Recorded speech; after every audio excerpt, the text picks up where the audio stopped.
We'd like to welcome everyone to the Brooklyn William Mackey Jr. History Club. We meet here every other Wednesday in honor of William Mackey Jr., Amos Wilson, Brother Assad, Alton Maddox, Gil Noble, El-Haj Malik Al-Shabazz, the great Louis Ray Rivera, Minister Khalid, Brother Harold, Miss Leola Maddox, Dr. Ben, Dr. Clark, Renovo Rashidi, and all the historians who gave up fame and fortune to burn the midnight oil to keep information alive. We never want these people to forget these people. So we honor them. And in honor of Miss Leola, who drove an old car, a Toyota, to be exact, all the way from Teaneck, New Jersey. And she believed in bringing people to the United African Movement. Ate her dinner in the UAM because she believed in bringing people together. We never want to forget the work because she loved people coming together. So we want to honor these people and want to never forget them. So we're going to bring the camera over to the Amos collection. These books that we have is to help Brother Sababu in African World Info Systems, so he can continue the work of Amos. We have Blueprint for Black Power, Sababu's latest in honor of Amos, The Psychology of Self-Hatred and Self-Defeat Toward a Reclamation of the African Mind. Amos's classic, Black on Black Violence, The Psychodynamics of Black Self-Annihilation in Service of White Domination. And everybody's talking about black on black violence. You hear it all the time. Politicians, big city mayors, Congress people. You hear even our own folks. Why are we doing it to ourselves? We are our own problem. Amos went beyond the call of duty because the title of the book is Black on Black Violence, The Psychodynamics of Black Self-Annihilation in Service of White Domination. So basically what that means is that we are still dominated by white folks. Amos went beyond the call of duty. The falsification of African consciousness, African-centered consciousness versus the New World Order, issues of manhood in black and white, awakening the natural genius of black children, and the last one, S.K. Damiana, Distorted Truths, the Bastardization of African Cosmology. So these books are specifically for Sababu to help. And I always mention Louis Ray Rivera, who I miss very much to come out of my community. And when Professor Mackey died and left us too soon, Brother Louis Ray took up the mantle along with Brother Hassan and all of us and Brother Calvin, and he would come down here and he would talk and take up the lecture. And he would do the lecture, and he lived 4 blocks away on Jefferson Avenue. And we would walk him home, and Louis Ray would speak for another hour and a half, and he only lived 4 blocks away. So I never want to forget Louis Ray. He grew up in Marcy, knew my whole family, so this is always in honor of the great Louis Ray Rivera. So I have some other books I'm going to show. Give the Zoom audience who came on, give yourself a great big hand to supporting Brooklyn William Mackey Jr. History Club. So I have some books because it's educational. You get these books and you read them and you get the information, because that's what it's about, passing on information. And that's why we want to continue the Mackey's group. In honor of Brother Harrow and Trust, S.K. Maxwell Dumont, Jews, God, and History. And it talks about a lot of these historical events, allegedly, that the Jews put on. They didn't really happen. Dr. Clark and them always talked about it. So we have this book right here. In honor of Dr. Ben, black man of the Nile and his family. Dr. Ben went beyond the call of duty, and he went into the books and talked about how the pyramids was built and the language and the great civilizations. So we want to thank Dr. Ben. And one of the things that all the stuff that Dr. Ben and Dr. Clark went and put in these books on the cultures that was written on the Sphinx and the hieroglyphics, that was taken out of our mind. They erased that. Because every other ethnic group still has their own language and culture. That was taken from us. Dr. Ben and Runoko Rashidi, Dr. Clark and all of them redid that and let you know that our history and culture is still there. So we want to honor Dr. Ben. Dr. Randy Short, Slavery Mastery, the Impact of Religious Slavery. So this book is in honor of Dr. Randy Short, who has a PhD from Harvard, and he can't get a goddamn job. And he went to school with Obama. And if anybody knows Darth Vader, Dr. Randy Short knows him. And if you go on YouTube and listen, he'll tell you. The Destruction of Black Civilization by Chancellor Williams. Great Issues of a Race from 445 BC to 2000 AD. And a lot of people are under the impression that we had it together. The same problems that we're having in America and throughout the globe, where they dropped us off, well, those same problems was going on historically. And Dr. Chancellor Williams went beyond the call of duty with his book.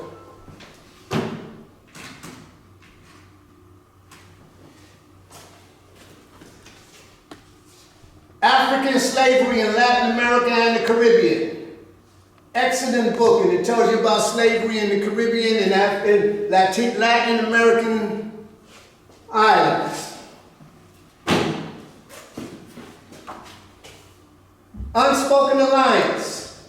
Israel's secret relationship with apartheid South Africa. This is another blockbuster book that I haven't gotten into yet, but eventually I'll get to it.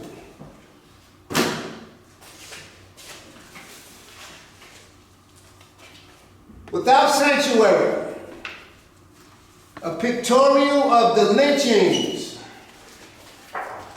in America, the postcards,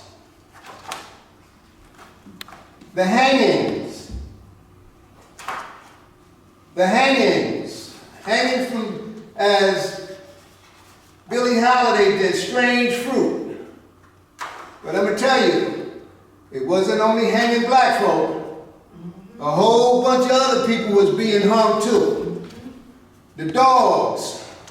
So this is a pictorial on a lot of our history, and they're talking about another study. They just want to give us study after study after study after study. And the information is here, without sanctuary. Ladies and gentlemen, everywhere you look, you see a weed spot. You even had presidential candidate, Miss Kabbalah Emhoff, speaking about legalizing weed. Well, it's a person that's behind the legalization of weed, and his name is George Soros. And I want to thank Lyndon LaRouche for writing this book, and this was the book that drove Henry Kissinger crazy. But it talks about the legalization of marijuana, and everybody and their mama smoking it. And they waiting in front of the weed spots before they even waiting in front of the liquor store.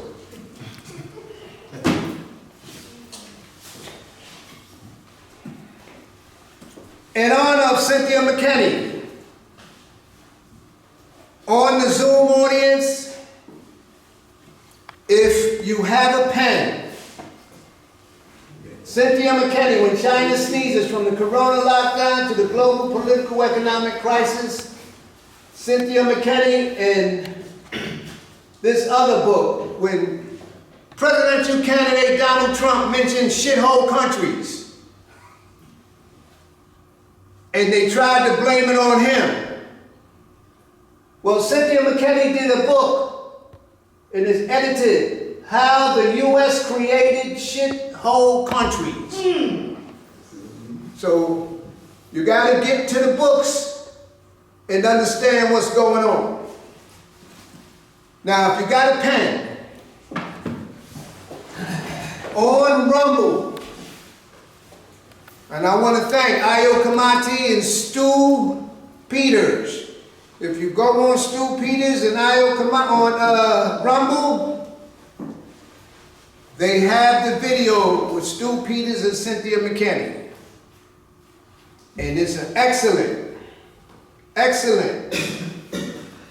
the name of it is, and I really need for you to get an ink pen and write this down.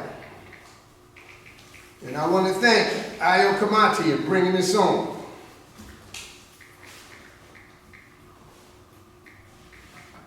It's called Cynthia on Rumble. Cynthia McKinney speaks against Zionism, State of Israel, and infiltration of the United States. I want to thank Stu Peters and Cynthia McKinney for doing this lecture. So I want to thank Sister Cynthia McKinney, who the people from Georgia ran her out of there. Excellent. The Manchurian Candidate, the CIA insertions of Barack Hussein Obama into the White House. And we have another Manchurian candidate also called Ms. Kamala Emhoff.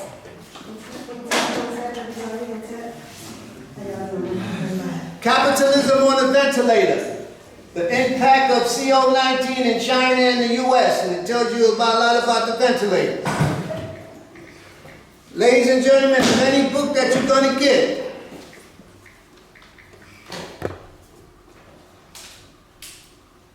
Inside the Secret Network of George Soros, the man behind the curtain, and how the 60s radicals, Hillary Clinton and Soros seized control of the Democratic Party. And when you see what's going on and read these books, you're going to understand the information that's in these books. And it's happening right in front of our face and we can't even see it. It's a damn shame. In honor of Big Harold, the transfer agreement, the untold story of the secret pact between the Third Reich and Jewish Palestine. That's in honor of Big Harold. And we have a couple of copies of The Man Behind the Curtain.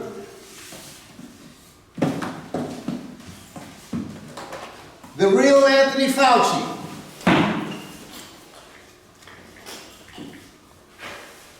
Robert Kennedy, Joseph McCullough, The Real Anthony Fauci and the Truth About CO-19. On the bestsellers list with Amazon. Please read these books.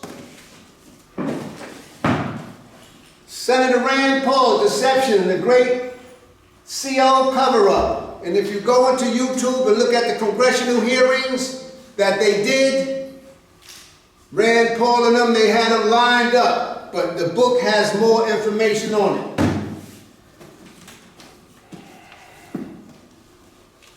Vax and unvax, let the science speak. The Wuhan cover-up and the terrifying bioweapons arm race. Brian Hilbert, Robert Kennedy.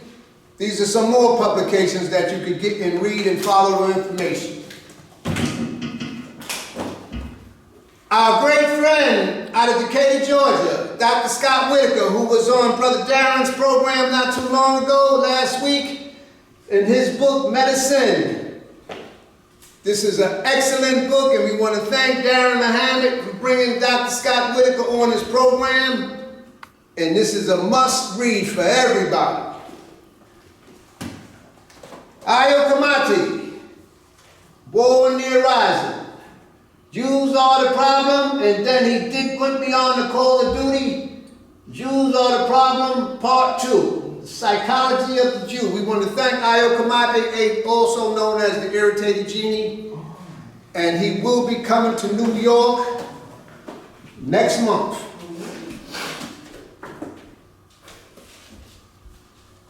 Edward Down, Causes Unknown, the epidemic of sudden death in 21, 22, 23, 24, 25, 26, and probably 27. Edward Down wouldn't be on the call of duty in writing this book, and you have the photos of the people who dropped dead, the youngsters playing basketball, wrestling, running down the court, canoeing. Guy 20 years old, and you know when you're 20 years old, you're unstoppable. Can't nobody stop you when you're 20 years old. You're in the prime. So we want to thank Edward Down for coming through. Now I got a blockbuster. I don't know how long it's going to take for me to get to this book, because I'm also on The Man Behind the Curtain. We want to thank Children's Health Defense, Skyhorse Publishing, Robert Kennedy, and as you know, Pfizer wanted to hold the information for 75 years, and they did not want to give up the information. Well, they took them to court under the Freedom of Information Act, and this book it's called The Pfizer Papers. And in April, the Moderna Papers is coming out. Pfizer, in this, the War Room documents, they forced them to give up the documents through the courts. So it's an excellent book. It has all the stuff that's happening, and if you get it, I don't know how long it's going to take for you to read it, but we want to thank Naomi Wolf. She edited it, and it's a bestseller. Amy Kelly, and all involved in getting this book. So those are just some books, family, that you get, and you get the information, and you fact check it, and you do what you want to do. But nobody, you know, the books are there. So I got some community events. And if you're not doing anything on Thursday, one of the hottest shows on the East Coast is Thorough Black Talk with Tad, Keisha, Brother Ashe, Brother Black, Sister Mama, a.k.a. Sister Marcia. And they have an excellent program, Thorough Black Talk. It comes on Facebook and YouTube. So we want to thank them for that Thursday night blockbuster. Our Philadelphia Connection family, Blog Talk Radio with Sister Empress Chi and the Million Women's March. That's Saturday at 10:30, and that number is 1319-527-6189. That comes on Saturdays, and you can tune in and get on in the information. Now, WSYP 95.1 FM. Out of Birmingham, Alabama, Sankofa Revolutionary Radio. And that comes on every Monday, and that's Ayo Kamate Live. And that's when I was on it, and I wind up listening to the Cynthia McKinney interview. And I want to thank Brother Ayo for giving me the information on that. And it's a power pack interview she did with Stu Peters. Our Baltimore Connection. Powerhouse, Darren Muhammad, who comes on sometimes Wednesday, sometimes Thursday, but every Saturday on Instagram and Facebook Live, TuneIn Radio, and Spreaker.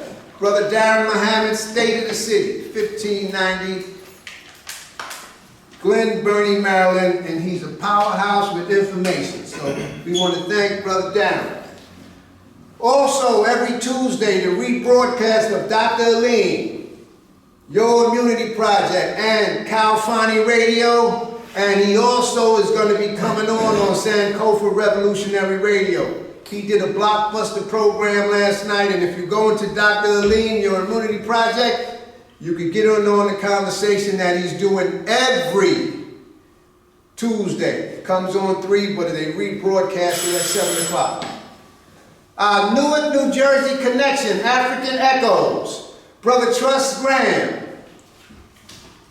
And our study group out of Newark, that comes on Friday at 8 o'clock. Brother Truss Graham is the mediator. Brother True and the boys down there, they give you a Friday at 8 o'clock program, and then they come back Saturday with a double header.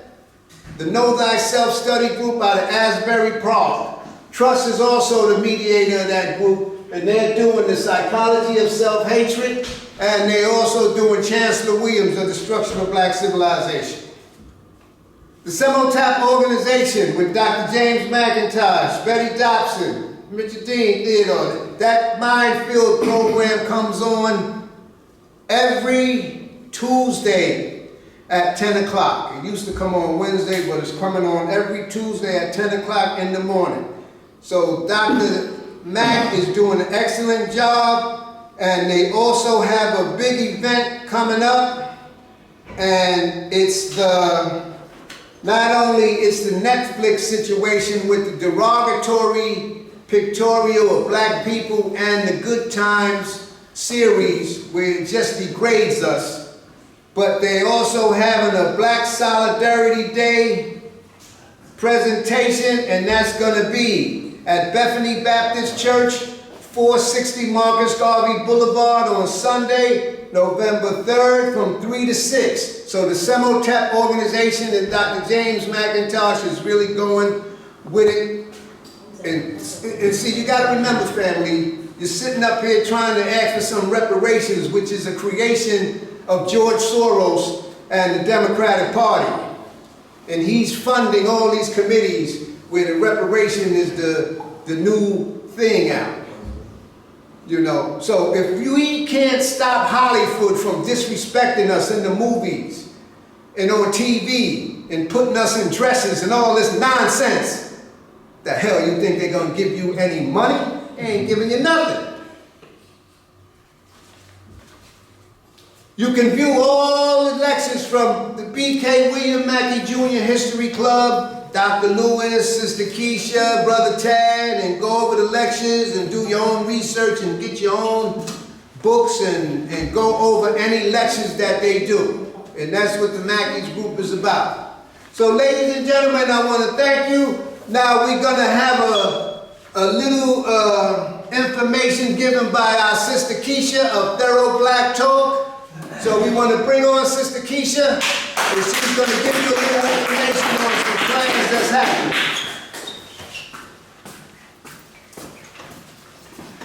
Hi, thanks, Brother Ray Ray.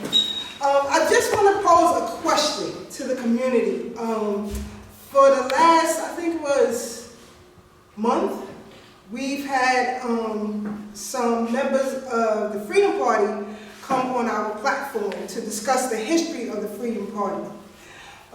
After those two conversations, I was then invited on to Brother Tad's program, the OG Wisdom Podcast, which got lots of great reviews. Yes. And also Doggy Diners TV. For those of you who don't know about Doggy Diners TV, he is a hip-hop journalist pioneer. If you watch the show Drink Champs, you know he's been on Drink Champs as well. So when I did his show, I believe last week or whatever, it really took off. The interest of the Freedom Party, what's going on with it, more information about the Democratic Party and its history and so on and so forth. So my question is to the community, if you feel that there should be a resurgence of the Freedom Party, or if you believe that we should develop our own voting bloc via the non-party affiliate route. Many people have inboxed me with ideas for both, but I'm putting the question to the community to see what you want to do first. It is not in my best interest to speak for you on your behalf. But I do feel that now, politically, we have to make critical moves. And we are not going to get what we need or what we want via the Republican or Democratic Party. You may have some ideas of that may be a route, but, you know, I've learned that you should allow history to reward your research. And history has shown us that we have struggled under both of these parties. And it's about time that we do something different. Now, if you want to reach me, you can go through our Thorough Black Talk Facebook or Instagram pages. Send me a message and we will compile the results and then get back to you with our findings.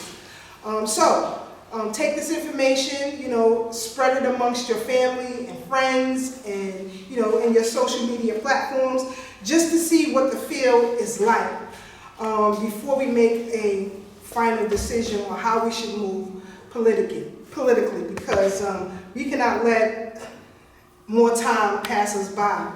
I think earlier today I had sent out a reminder of some history that Automatics taught us. I think it was 99 that video was done at African Echoes, but anyway. 97, thanks, brother. You know, one of the things that he talked about in that video is that us recognizing the institutions of the two political parties and how we can fight them aggressively.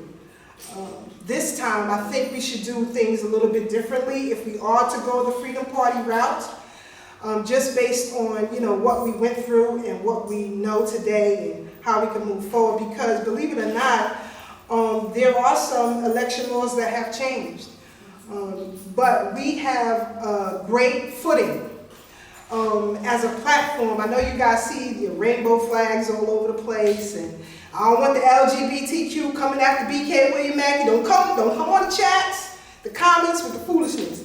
However, you know, also as a reminder from the Attorney at War is that you all got your phones at your fingertips so you can Google this for yourselves. That not only did the 13th Amendment abolish slavery, but also reminders and badges of slavery, right?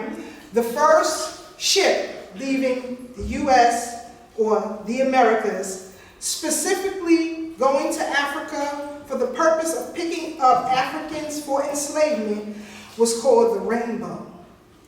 So right now, by us visually seeing that, hearing that, that is a badge of slavery.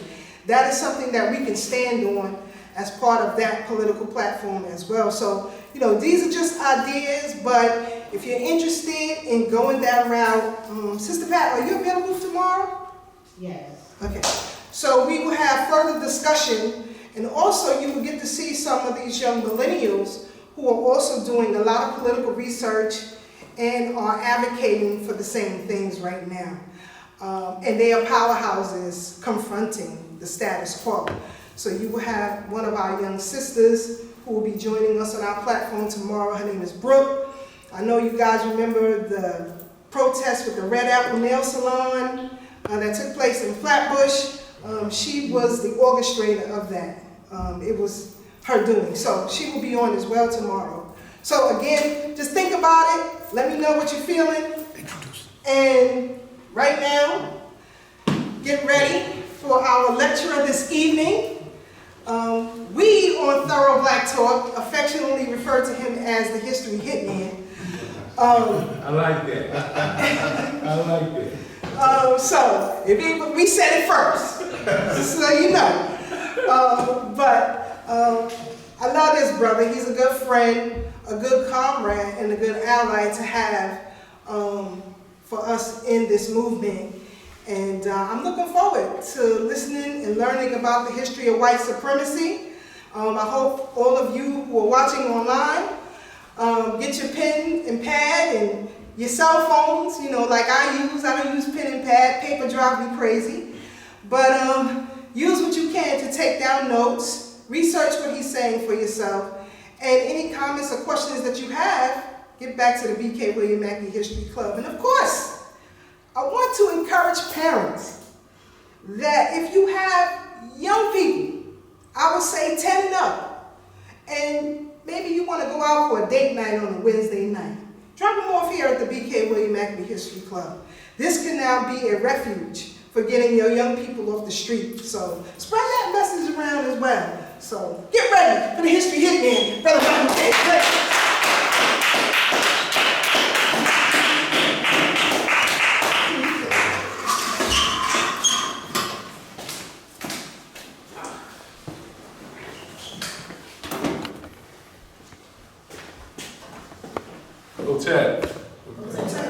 Hotep, Baragani, Alafia. What's going on, yo? All right. I know I get a response or something. What's going on?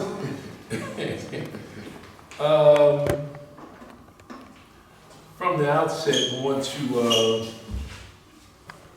thank Sister Keisha for her generous comments.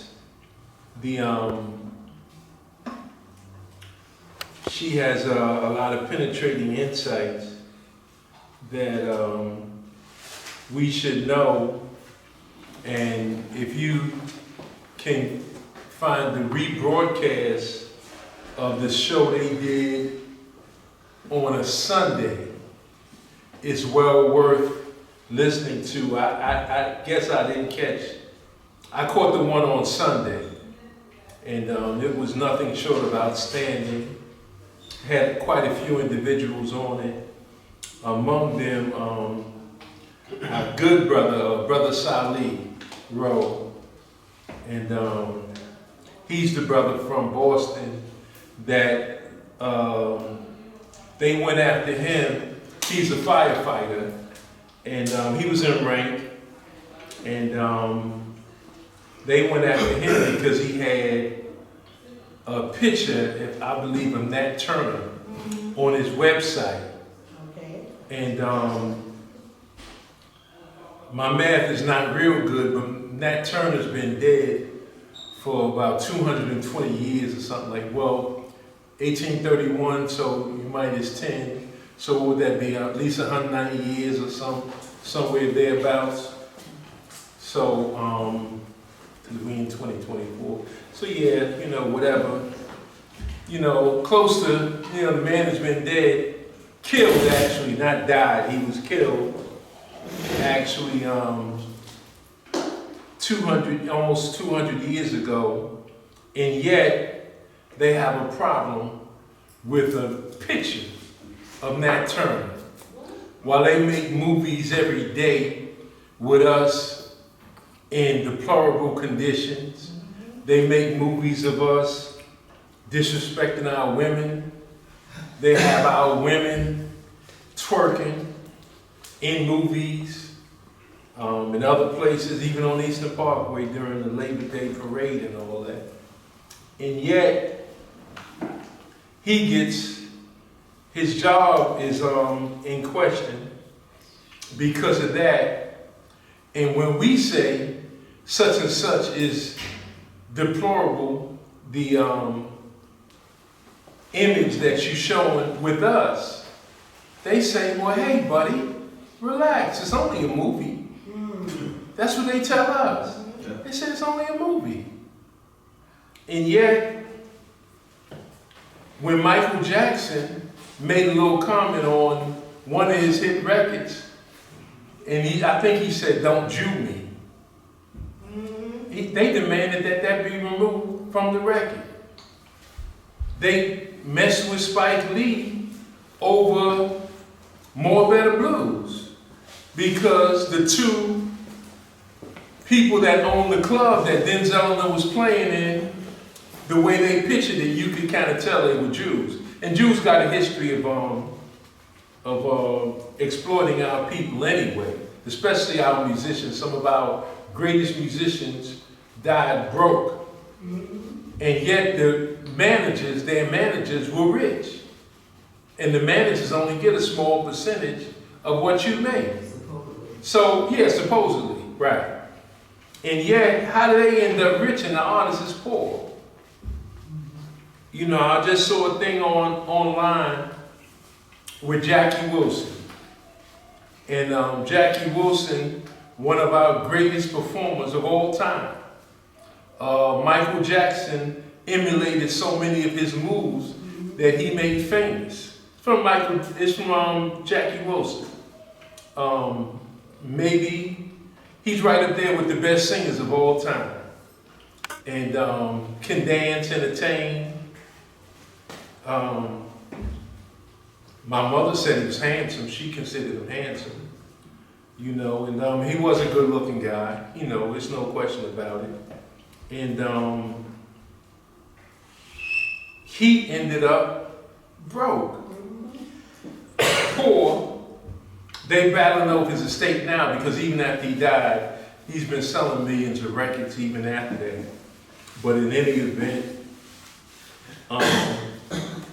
you know, they have the nerve to tell us whether it's Birth of a Nation or all the movies that followed after that, it's only a movie. And our leadership accept that. Exactly. And we walk out of movies with our heads down because we were maids and butlers in the 30s and 40s and all that stuff, shoeshine boys as it was called.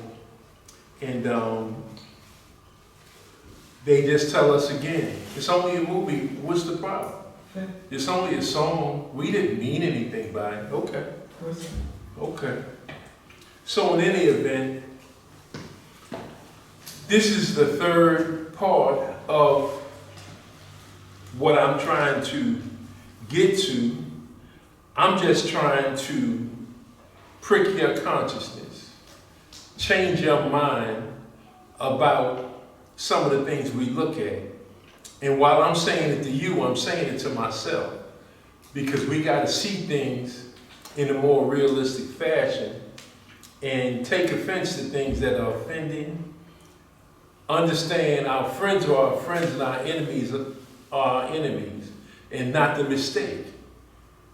Which one is which one? That'll take some doing.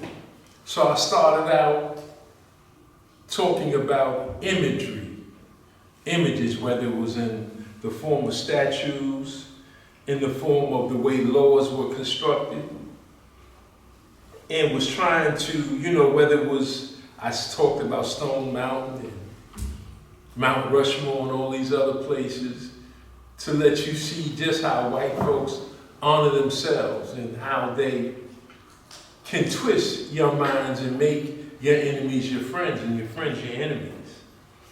And I wanted to do that because we got to get better. We got to change some of the things that we do. And if we don't change some of the things we do, with all these things going on around us, all of us, I'm pretty sure almost everybody in this room have fond memories of the old Bed-Stuy. The old Bed-Stuy. Fond memories. Even in hard times, we still have fond memories of Bed-Stuy. Well, we got all these black elected officials. We had the dean of black politics in Brooklyn. You know, Al Van, had Roger Green and Pickett. What's her name? Mary Pickett. No, Mary Pickett, but what's the one? Robinson, but the one from East New York going way back. The Borlands. The Borlands, that's Brownsville. But you know, so we had, it seemed like the more elected officials we get, the worse it gets. Because we ain't picked none of them. That's right. And I'm telling you that, you might have pulled the lever for them 1,000 times, but you didn't pick them. You didn't raise them up, you didn't put them before us, but they're here. And they're not going anywhere. You put Charles Rangel in office for, I think, 44 years, 44 years. Did you ever demand anything from him? Did he ever give you anything? Okay, I'm just checking. I'm just asking you. You tell me. What did Alvan or any of them do for you? What did some of the biggest preachers, the biggest, I mean the ones that got these gigantic churches, what did they do for you? Nothing. You know, I mean, they have reduced some of the black church to entertainment. I understand. I was brought up Pentecostal, so I understand the indwelling of the Spirit. You know that I'm not a stranger to that. I'm clear on that. And I respect that because that's part of the African family. African people are very spiritual. On the continent, in the Caribbean, and right here in America. Very spiritual. We're not going to go anywhere without God. For most of us. If you are going to lambast the church or God, you're going to lose some people in that fight. I'm not saying you won't bring some of them over to your side, but you're going to lose the fight overall because our people got to believe in something. We got to believe in something bigger than us. It's a must. You know, we don't believe that we created ourselves or we came out of the water as a one-cell creature and through evolution, these things went the way that it went. We don't, for the most part, believe that. You know, so these are things to consider when you think of and see the condition of our people. Now, this is an election period, and I'm glad that Keisha took the time to say, start thinking about some of these things. Because if you don't, your condition 4 years from now, 8 years from now, if we are around, will be worse. That's guaranteed. If you don't change, it's going to get worse. Because it's tilting that way. It's been tilting that way for decades. It's gotten worse. You know, it's going to get worse. I'm just telling you what I know. I'm not saying what I think. Now, and I'm not telling people to vote, and I'm not telling you not to vote. But I will tell you, do not allow anybody to shame you if you don't vote. Thank you. And don't allow anybody to shame you if you do vote.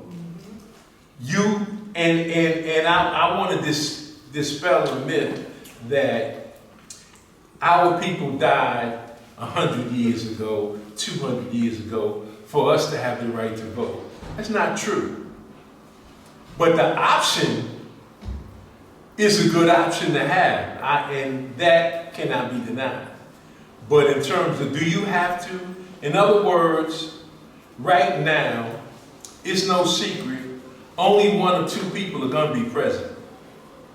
You know, we could vote for whoever we want to vote for, but when all is said and done, either Harris or Trump is going to be president. You know, unless some divine intervention come down, one of them are going to be president. So you make your decision on what you're going to do. You know, one of them is going to be president. And I'm not here to tell you which one to vote for, because they both are disgusting for different reasons. Right? Both of them are horrible. Equally disgusting. One is a dyed-in-the-wool, well-known racist from birth. His daddy was a racist, and he's the same thing. And Kamala, whatever it is. Kamala. What is it? Kamala. Kamala? Kamala. Okay, Kamala. She's equally horrible. And I'm not saying that because he's married to a white man. She'd be disgusting even if she wasn't. Here, she's talking about vote for her as a black man. They shaming you to try to get you to vote for her. And if you vote for her, now you're gonna get, what is it? 50,000 to put on a house, 25,000 to put into a business, start your own business, or the other way around. You're right. And 6,000 for a newborn. If you have a newborn, you get 6,000 in credit. So, well, I'm gonna leave that up to you. You know, you vote for who you want to vote for, and if you choose not to vote, it's okay, because that's resistance to this current structure. They want us to vote because look at the choices we have. You know, I'd vote for one of y'all before I vote for them. Everybody in this room, everybody, and I don't know what type of political education you have, everybody in this room is more qualified than either. Because if you don't know nothing, you would start the line there. The same. Don't worry about, don't let nobody shame you because you say, I don't know anything about that office. Neither do they. They don't know anything about that office. All they're gonna do, if you're on the Republican side, you're going to recruit a Republican advisory board, and they're gonna tell you who to put in and where to put them. And if you're a Democrat, you know, the Clintons and all of them gonna tell you who to put in each slot. So, you know, the same way Banner and these cats gonna tell Trump, rock with him, rock with this person, that Miller, you know, and all of them. Same thing is gonna happen if you vote for Kamala. So I just wanted to say that, you know, it's, you know, my subject tonight is not a political education, and certainly want everybody to reach out to Sister Keisha because I suspect she has a plan that you will find to your liking. So please do that. Now tonight, before I get started, and I respect the fact that she's already said it's going to be something to do with the Freedom Party, so we all know that. Now, I know that a lot of people, everywhere I go, they want me to comment on these current developments. You know, everywhere I go, everywhere other members of 100 Blacks in Law Enforcement go, everybody want to know, what's up with your man? What's going on with City Hall? What's this? What's that? And I will only say to you that I don't know no more than you know. I really don't. Now, so so you probably know that and understand that and you accept that, but you want to know what do I think or what do we think with respect to what's going on, you know, with the mayor and what have you. And all I can tell you is that whatever's going on, when you get it, it's going to be the same time I get it. I'm not too familiar with all the charges. I don't know what they're holding in the background. I'm just saying that when the feds are in, they have an enormous amount of power and they can do a lot of things. And we've been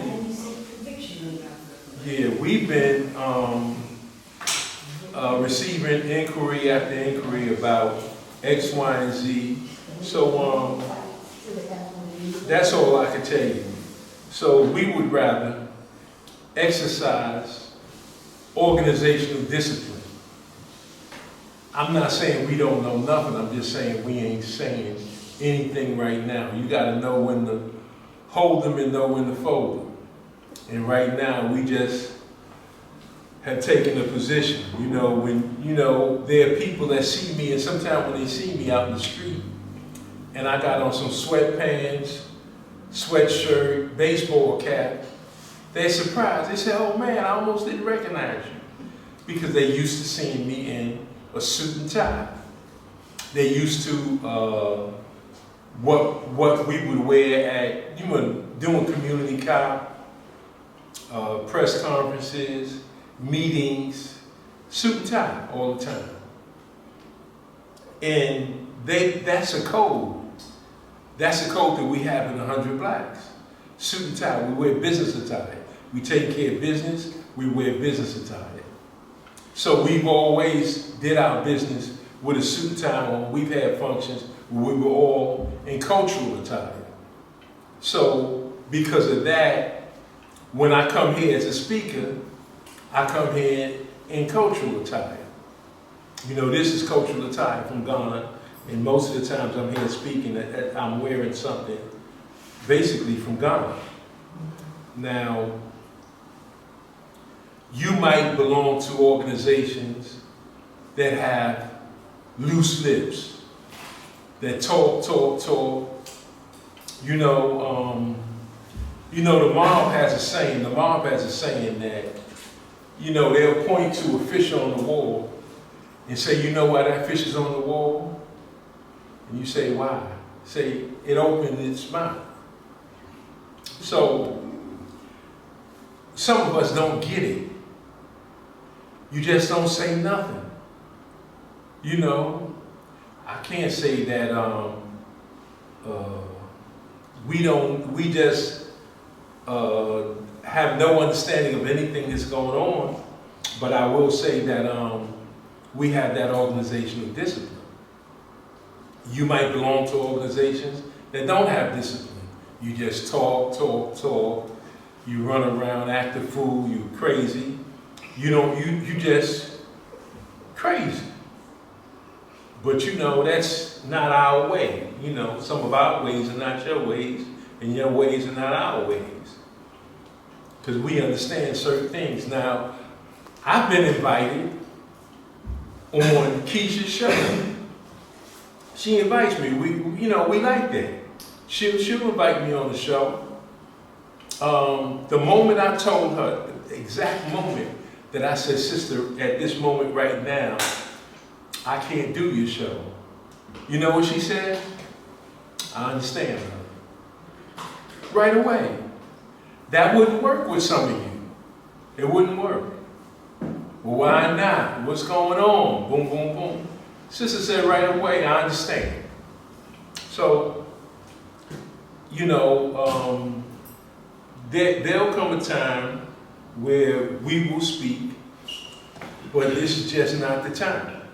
That's the best I can give you right now, and I hope you all understand it. And if you don't understand it, pray for understanding, and it'll come. Pray for that, and it'll come. Now tonight, the reason why I chose this subject months ago to explore the meaning of whiteness in America is because I wanted to understand it better for myself. What does whiteness mean? What is the image of this white man, this apparently very strong white man that's an intractable foe in our community and keeps his foot on our throat, psychologically, physically, economically, socially, politically, keeps his foot on our throat all day long. And the average black person will tell, I don't have no problem with white folks. They ain't bothering me. They beating the hell out of you and you don't even know it. Beating the hell out of you. But I said, let me just start showing certain images and certain things that they did. And I wanted to actually show you that George Floyd is an everyday thing, that it happens all the time. The big difference in George Floyd and it happening all the time is that you got to see it for a change. Rodney King happens every day in every city, every town. You just happen to see it. That was one person that, the footage, filmed it. and you saw a bunch of cops take turns beating the hell out of Rodney King. You never seen that before, unless you was there. Anybody from the 7-5 precinct? Anybody from East New York? Then you saw it before. If you from East New York, you've seen that before. Every day. So, you know, it's noteworthy to understand that. So, in that regard, the more we understand, the better we'll be in the long run. That's my whole point. And with what made me do this series is because, anybody remember Desmond Robinson? That situation? Desmond Robinson. Desmond Robinson was shot by a police officer. What they conveniently call friendly fire. But it wasn't anything friendly about this. And this is what motivated me to actually do this series. I've been thinking about things like this ever since. And I'll tell you why. Desmond heard a shot, just real quick. Desmond heard a shot fired in a subway station. And it was actually a person who had a rifle, and they dropped the rifle by accident. They was concealed under their coat. And as fate would have it, they dropped it, and it shot around. And so Desmond was on that platform at the time, and Desmond pulled out his firearm and was walking through, trying to see who fired the round and was anybody hurt, you know, in that process. And so Peter Del Devio, a police officer, he too was on that train. And he was in his civilian attire. He was off duty. He saw Desmond walk by him with a gun. Desmond walking by like this, trying to see who's got the gun. He's on the train as a civilian. He lets Desmond walk by. When Desmond walks by, he get him from behind. He roll up on him, bam, bam, bam. Hit him 3 times. Desmond go down. Now, when Desmond goes down, he couldn't stop there. The man was down. He was no longer a threat. He leans over him and put in the last 2 rounds. He had a 5-shot, you know, which was kind of popular back then. A lot of people off duty with a 38 used to carry, they call it a 38 special or snub nose. He had one of them small little ones, and he leaned over him and put in the last 2 rounds in Desmond's back. That's not why I'm thinking about this and did this. It was because about 4 cops, approximately 4 cops, was running to the area where they heard those rounds being fired by Peter Del Devio. It was 4 cops. 3 of them was black. 1 cop was white. They saw a man leaning over their co-worker, firing the gun. Guess who shot him? Now, Devio got shot. Guess who shot him? The white guy. Is the only one that shot him. Soon as Del Devio got hit, he screamed, "I'm a cop, I'm a cop." And they stopped shooting. He got hit by the white cop. The other 3 black cops did not fire their weapon. And that bothered me. And I said, what if the shooter had been black? Del Devio was a white dude. What if the shooter had been black? Now, would there have been one round fired at him, or would everybody have unloaded after seeing their co-worker face down on a platform? Who would have shot? Now, I know some people that would have shot, lit him up. But for the most part, look what happened. The white guy shot him. So I thought about that, and I said, well, this is psychological. This is something deep-seated. So I said, I want to go down this road, and the first person I thought of, well, I thought of everybody on this wall, but there's one in particular, and that's Dr. Amos Wilson. I said, because he understands that psychology like, oh man, I can't even think of his equal with respect to understanding the psychology of black men and women and understanding the psychology of white supremacy. So I said I wanted to understand that better. And this is why I'm doing this, because I want to not only understand it better, but I want you to understand it better. That all of us are tainted. All of us are tainted. Just how much? You know, you can get a disease, but disease doesn't have to overcome you. You get a disease, you get a little bit of it, but your body, in its best natural state, can fight it. So this is what I wanted to do, is to get us to understand the tenets, the entanglements, the pervasiveness of white supremacy. That's what I wanted us to better understand, the pervasiveness of white supremacy. Now, Nkrumah says, I am not African because I was born in Africa, but because Africa was born in me. I want you all to understand that. He says, I'm not African because I was born in Africa, but because Africa was born in me. That's important. So you can't use the excuse, I don't know nothing about Africa. I was never there, I don't know nothing about that. If you was Rodney King or somebody else, you get reminded of that real quick. That you African, you're not from here.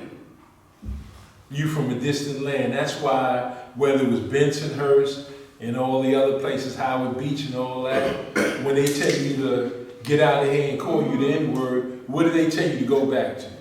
Back to Africa. Always. And these are people, and these white people that's telling you that, they're not exactly intellects. No. They ain't intellects. They dumb as all outdoors. They matter of fact, some of them is crazier than y'all. But they know you African. They look at you and they see you African. So Kwame Nkrumah, when he says that, is very important. He wanted everybody to understand, yeah, you know, right now we are independent, or, you know, to a certain extent, in Ghana. And I'm here, and I'm proud to be a Ghanaian, but I'm African, first and foremost, and so are you. That's his point. So, there's an African proverb I want to give you, and I've said it before, I use it every once in a while. It's, the axe forgets what the tree remembers.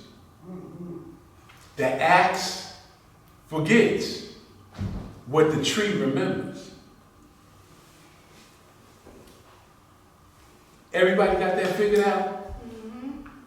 We understand? So that axe take care of business, just driving through that tree, chopping it up till it falls. He going on to another tree and another tree, and don't even remember what he did 3 weeks ago. Damn it, that tree remembers who did it, why he did it, and can't wait for the opportunity. You know that saying, It ain't no fun when the rabbit got the gun. That's true. That's a saying they used to say down south. My grandmother days and all that. Ain't no fun when the rabbit got the gun. So right now, the axe don't remember, but that tree remembers. I wish we had the memory of a tree. I wish we did. Because they look at you every day and they sift in you and they try and understand when they see you, does he remember? Does she remember? Do they know who they are? That's what Amos Wilson was doing. Telling us who we were. Telling us what we should do. That's what Dr. Clark was doing. He was inching up in your brain every day, trying to get you to understand you're African and you got a mission. And that all they did, all of them, is pass us the ball, Alton Maddox. Oh man, let's get on over with. Man, Amos, you know, we got a lot of work to do. And UAM provided so many of us with a good education. Whether we had a formal education elsewhere, UAM provided us with a battery of geniuses, well-informed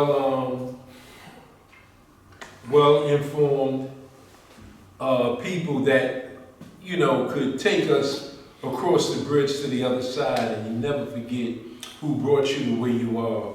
So, a person like Padnor, James Padnor. Anybody know him? Anybody here? Remember Jimmy D's uncle. Padnor was an incredible person. For years I knew him, but I didn't get to really know him until later on. And I remember we got on a bus and we was going down to South Carolina, and that's when I really got to know Padnor really well. And this is before, you know, we did the Freedom Party stuff, and I got to see just how down he was. He was down knee deep and stuff, you know.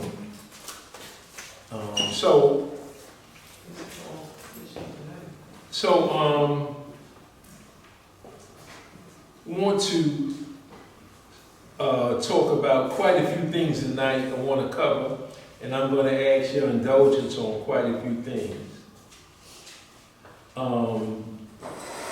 What Keisha was talking about is important. With the Freedom Party, Charles Sumner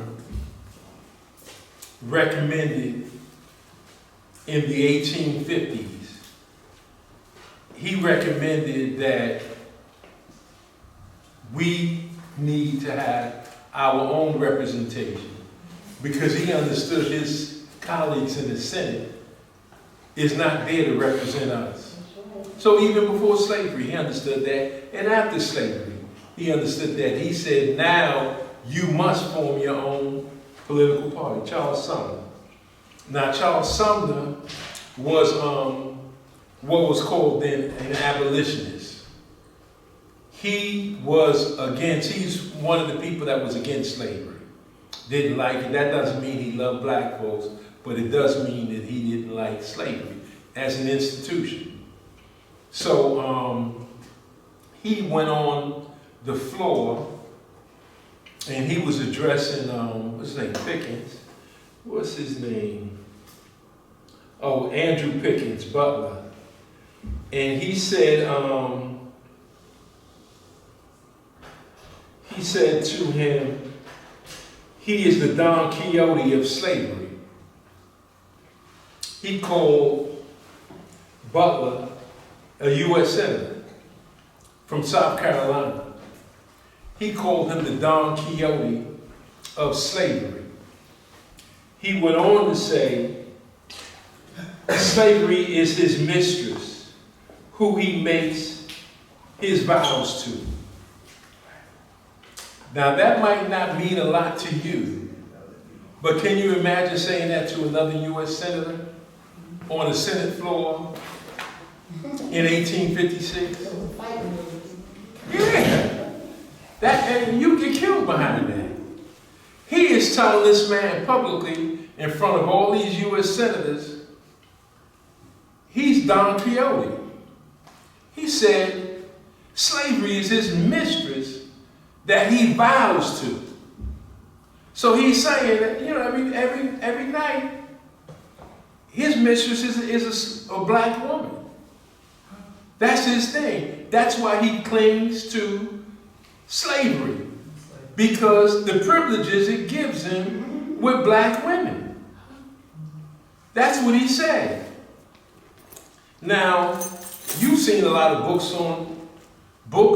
movies on slavery. You never say a white man exposed another white man and say that's your thing, right? That's your thing, you know, black women, man. We don't want these tired white women. We want a black one. We want a wild one, you know. So he said that, and it was Preston Brooks who got up and beat the hell out of him with a cane. Because that's his cousin. Now, Butler was an older man. His cousin was younger, Preston Brooks. Preston Brooks was a congressman. He wasn't a U.S. Senator, he was a congressman. But he wasn't going to allow you to talk about his cousin like that. So he took a cane and literally beat Charles Sumner to within an inch of his life. Beat him down. Publicly. In front of everybody. And after that, they had to make a law. I think it was Rule 19 about not to make disparaging remarks to your fellow citizens. And Tillman, even if it's true, you're not supposed to do that. You're not supposed to expose them. So, in 1902, Tillman did the same thing to a junior senator. You know, for a junior senator calling him a liar, you know, he started lighting them up right there. So, that's why they have a rule that you can't do that. There's a gentlemanly way to express anything, but not to expose that man's personal habits. And so, if that man's thing is black women, you know, don't get up on the floor and say that's his mistress. Slavery is his mistress, because you expose him.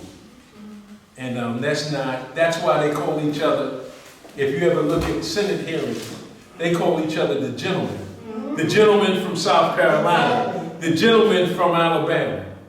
That's why they, you know, because that will kind of ease whatever tensions, and that allows to each other to be greeted in a gentlemanly way. Now, does anybody remember any beefs recently in the Senate? Jeff Sessions did at his confirmation hearings. You know, Trump nominated him to be U.S. Attorney General. And he started going off on one of the U.S. senators asking questions, because you got that man's history is so steeped in racism, which is why Dr. King's wife said that he doesn't have the right temperament to be U.S. Attorney General, because once you're a U.S. Attorney General, you can go after anybody. You the man, you know, you could just lay siege to any community you want to, because you're the U.S. Attorney General. You're the top dog. So in the confirmation hearings, he exposed his temper. But that's what Coretta Scott King said. He doesn't have the right temperament to have that August power. She said it. She was right. It came out during the confirmation hearing. Now he got in there anyway because white folks ain't got a problem with another white person being a racist. If you hardcore, they like that. They say you play the hardcore role and I'll play the what is that called? I'll play the liberal role. I'll be the liberal, and you know, you can be the monster. And that's what they doing now. And that's what you did. Right now, you got a person who's supposed to be a liberal against somebody who's supposed to be a monster. Exactly. Same game. To scare you. You know, you got you tell which one you gonna vote for. The liberal person who will invite you to dinner and on your way out stab you in the back, or the person who said, "Man, N-word, get out of here. Yeah, you ain't coming to dinner with me." You know, which one do you want? So, but that's what happened to Charles Sumner. So, it's worthy of noting that, and I'm leading up to something. And so Sumner said that we should have a political party, and since Keisha talked about the Freedom Party, I said, let me get that in. Now, the same way U.S. senators have rules, we should have rules of engagement too. You know, when we went to the Million Man March, there was no incidents because we knew how to behave. That's a compliment. Right. You know, 2 million people out there And no fight. in a real tight situation, and nobody's fighting. Anybody that steps on your foot, you just say, "Pardon me, brother."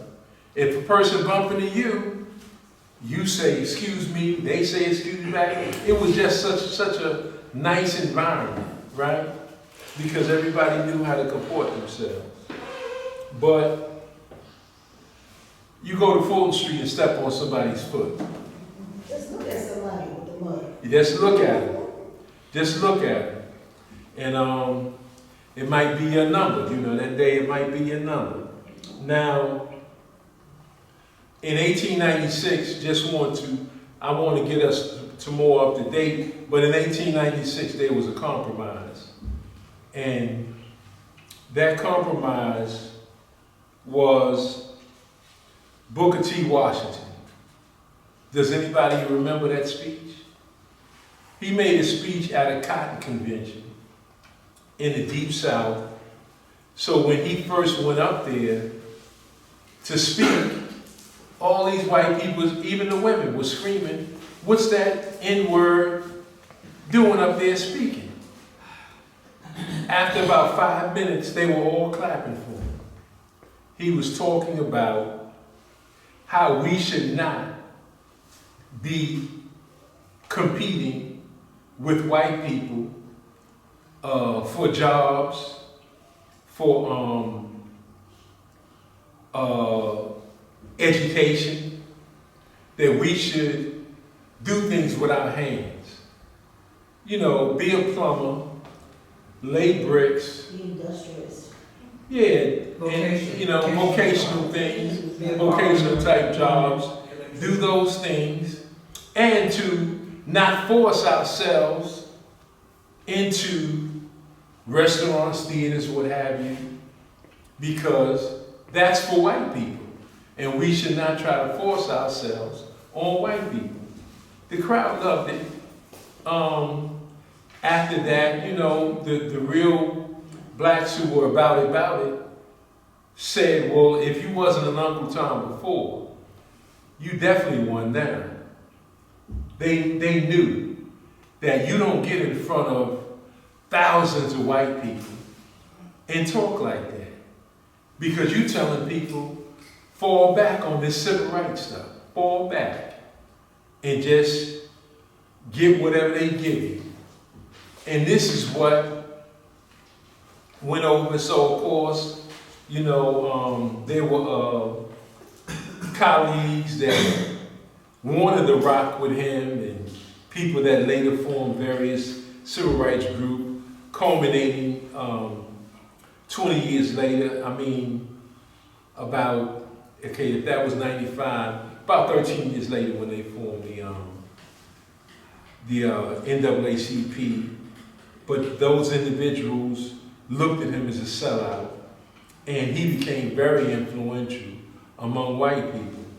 So Monroe Trotter and others, who at one time, had a good relationship with them, they all frowned upon that. So when you get to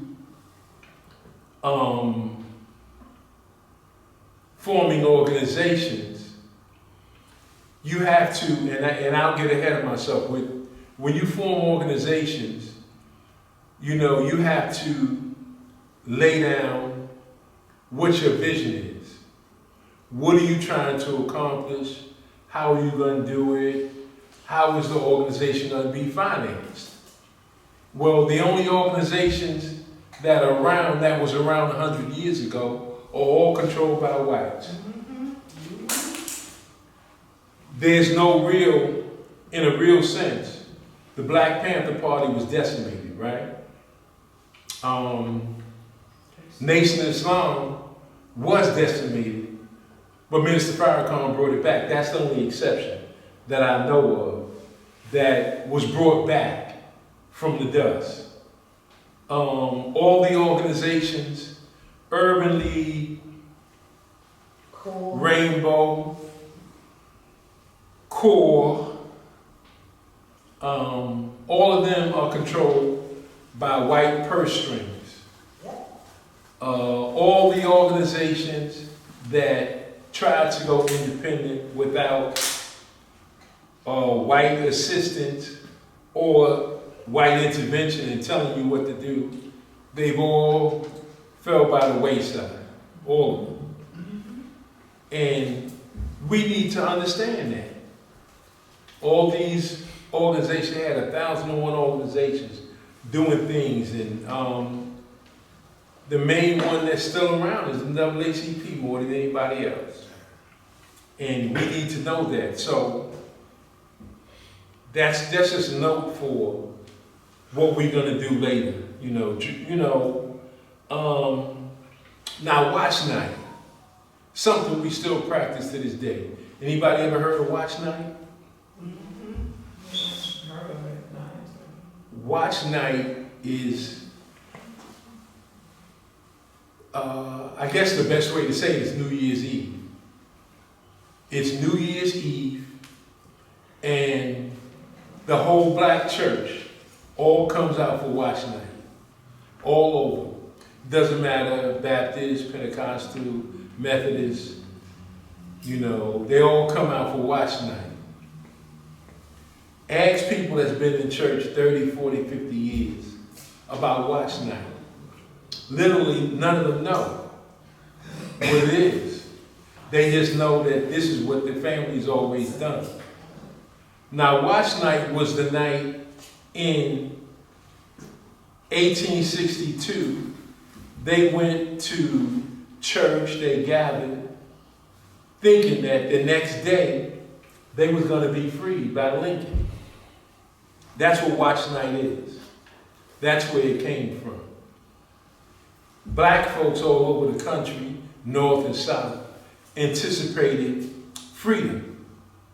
Well, it didn't happen. Obviously, it went on until 1865. And then later on, they threw a wrench and everything by black codes and Jim Crow and other things to change things, but that was watch night. Anybody ever been to watch night?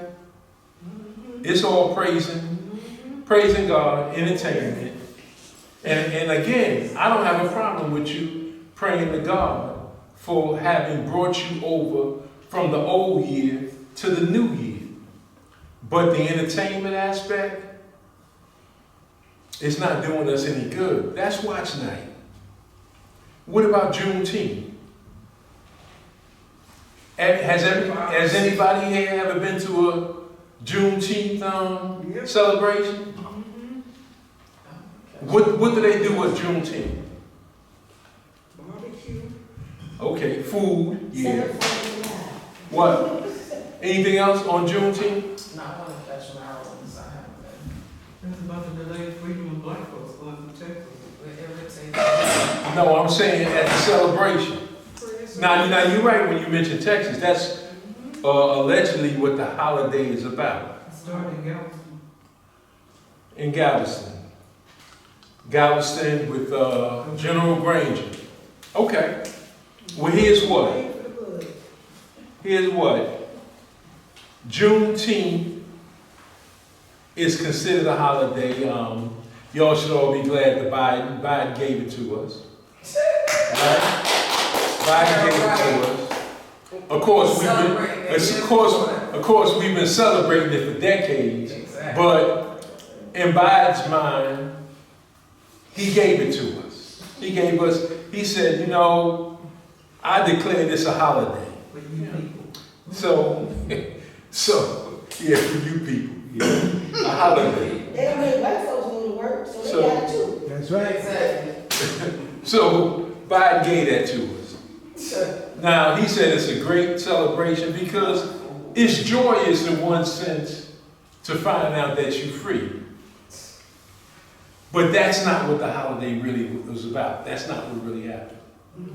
On Juneteenth, what had happened was the state of Texas is where the Confederate generals all went. Generals, colonels, captains, officers, soldiers, all said, we out of here.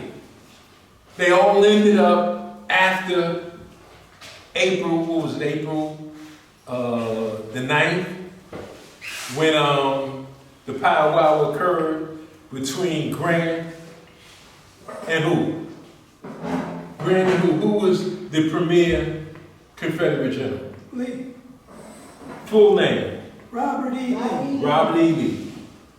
So, The school's named after. after that, it was supposed to be over.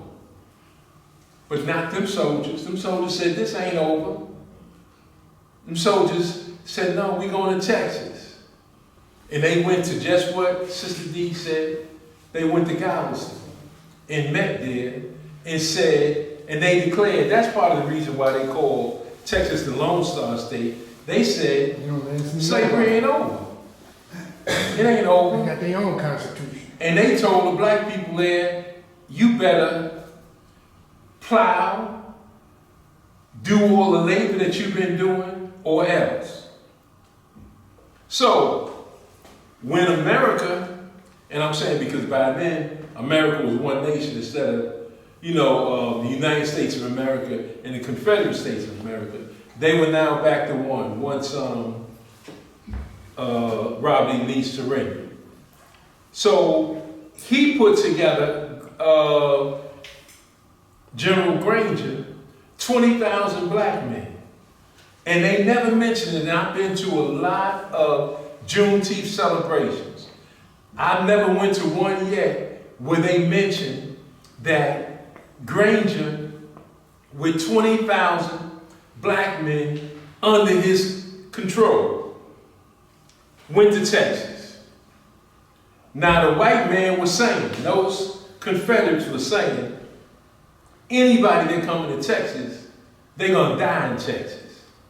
And we're not surrendering anyone. We're not surrendering any property. And we will fight. When they saw 20,000 black men beaming in on them, they saw that cloud of dust from a distance. And they ran like the cowards that they are. Now, do you expect Biden to tell you that? They saw 20,000. They had thousands now. They saw them black men coming, and they saw the 9th, the 10th, 25th, 54th Buffalo Soldiers. They saw them coming. That's 54. He said, oh no, this is not a fight. And he said, those N-words got guns. They got guns. They're coming. And those spies, those people along the way, was running up to them Confederate generals saying, look, we got to get out of here, man. They deep, 20,000 deep. And they ran. Do you know they ran from Galveston west into New Mexico, further west into Arizona, north into Colorado, and other points north. Damn cowards. You talking all that stuff, but when it come down to it, you ain't ready to fight. You beat black men in the field with the whip, cause he ain't armed. But now that it's even Steven, you don't want to fight. I call that a coward. Now people on the radio, people on TV, or people talk, in gatherings like this say, oh man, we at war. We at war. We ain't at war. You are not at war when you have all these guns aimed at you and you ain't doing nothing. You ain't at war. You in a place of servitude. You in a place of where tyranny reigns, and you're not doing anything to the opposition. War to me is if you're on a football field, you on the 30-yard line and you got your stuff, and I'm on the 30-yard line, so we 40 yards away. You got your stuff, I got my stuff, we even Steve. That's a war.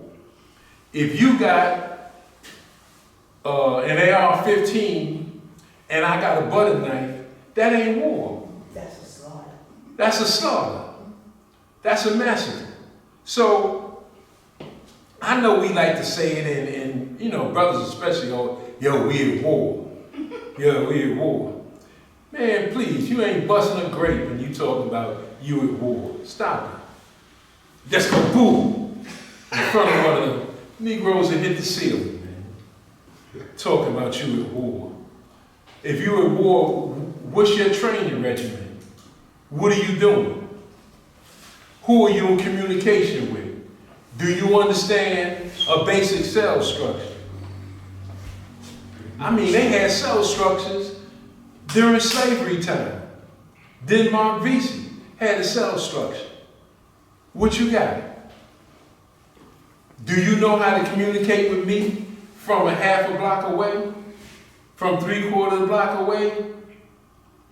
Do you know how to signal me with your newspaper under your left arm and what to do if you put it under the right arm?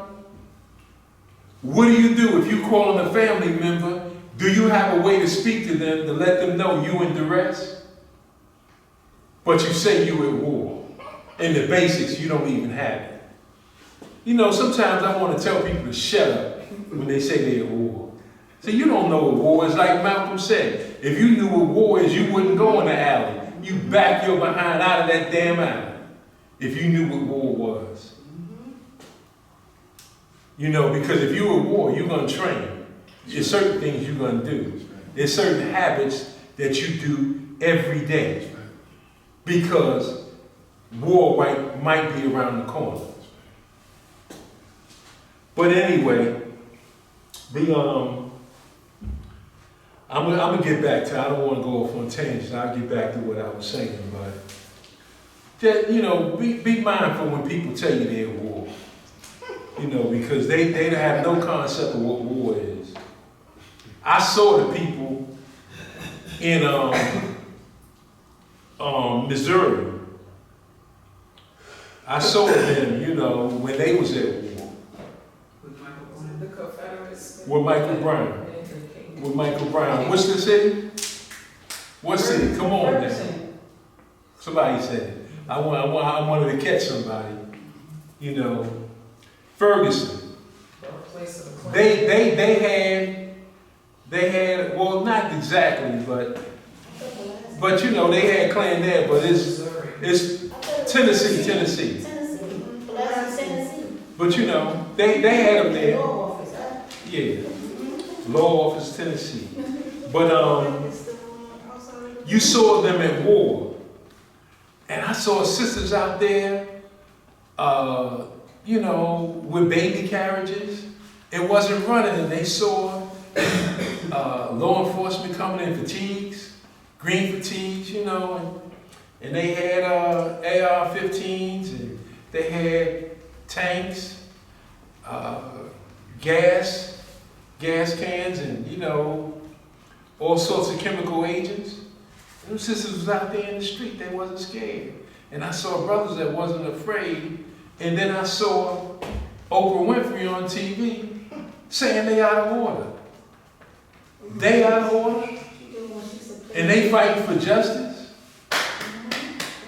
Oprah Winfrey. I saw other individuals from NAACP, elected officials, all knocking them. Here they are arrested if 3 or more people is on the street together.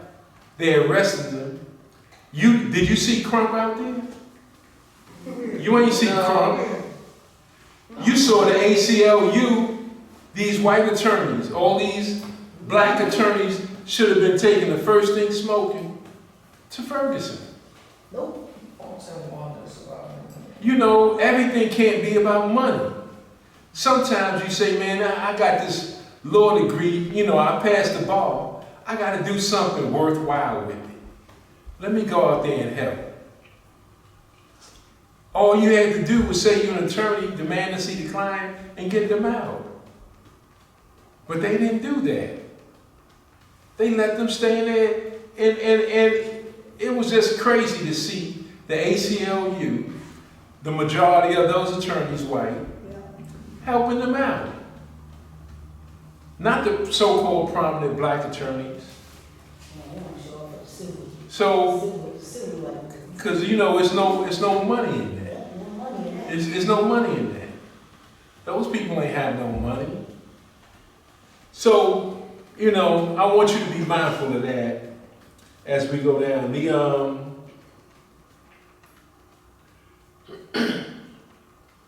No, I'll go past that. But so with the and I think you already know it. I think you already know because we've discussed that before. The Samuel Tilden, Ruth B. Hayes compromise. I think we covered that before, right? You know, I think I did it. Actually, I mentioned it both times a little bit. So I think we'll pass that. But I will talk about the aftermath. After that happened, William Bradley, who had the vote, you know, because it was 7-7 deadlock. It was deadlock, which he broke by, you know, brokering the deal to make Rutherford B. Hayes president. But at the same time, the South wanted home rule. They wanted all the federal troops out of the South. Now, when that happened, now you had a situation where all the elected officials, congressmen, U.S. senators that were black, all got systematically removed. Some of them were killed. That's right. They had black police officers killed. Black social workers, elected officials, doctors, killed or ran out of town. All in one fell swoop. That's a part of history we all should know.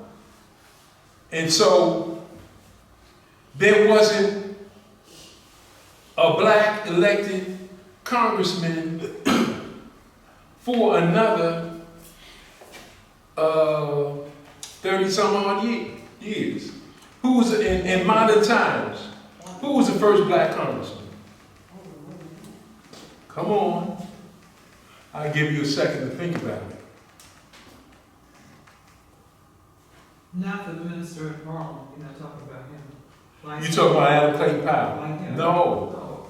No. It was somebody in 1929. 1929.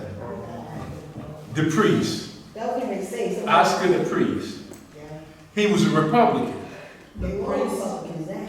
That's when we all were Republicans. In 1929, all of us, black folks were Republican. He represented Chicago. And he did it for 6 years from 29 to 35. Then, who was the next congressman? When did Dawson come? That's good, that's good. Dawson was next. I was gonna ask, who was next? It was actually Dawson. Dawson was next from Detroit. Now, he was a Democrat because you have to remember, by then, with the things that was going on with FDR, we were switching at that time to the Republican Party. That's when the switch started under FDR. Because before that, all of us, and I do mean all of us, were Republicans because that was the party of Lincoln.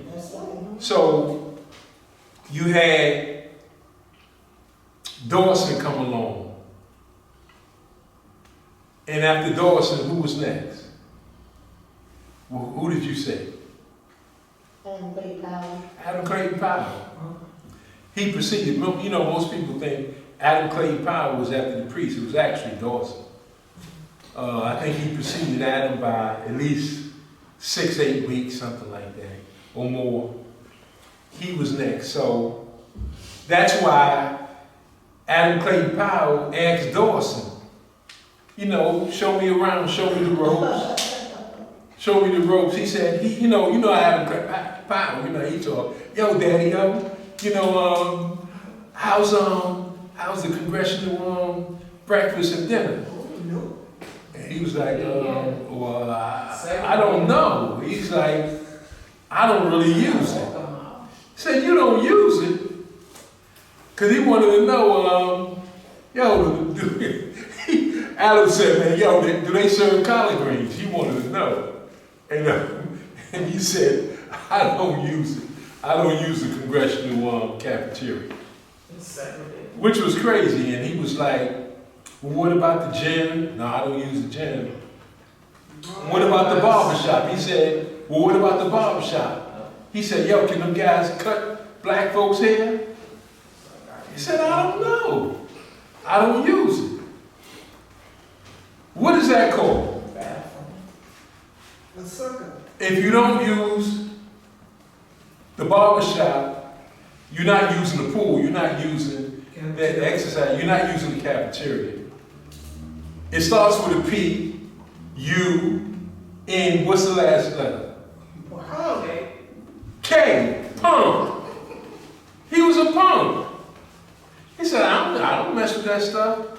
You know, I'm just here to get paid.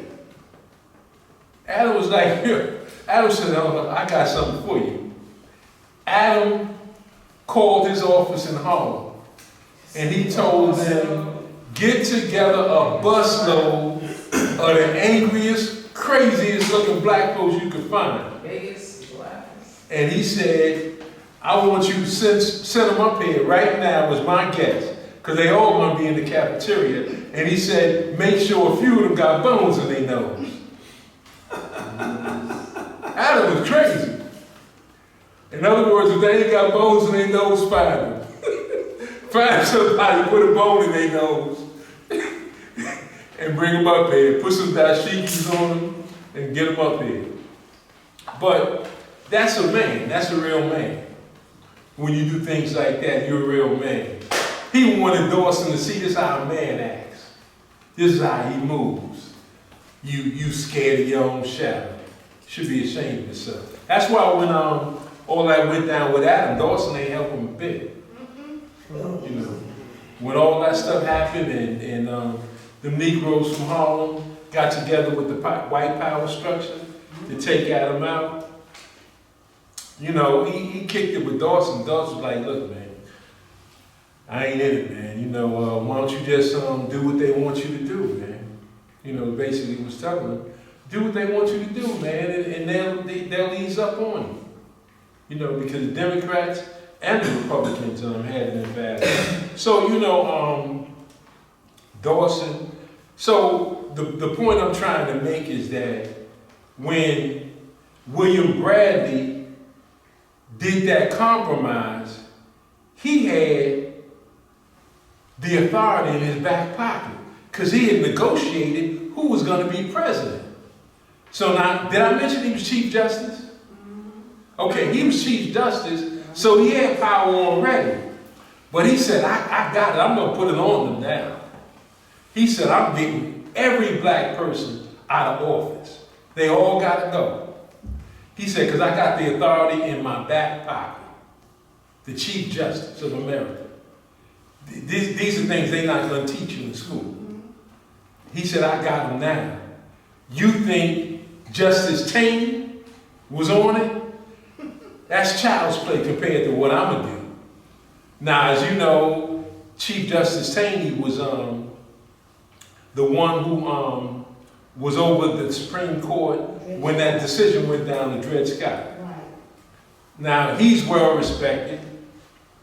Well respected.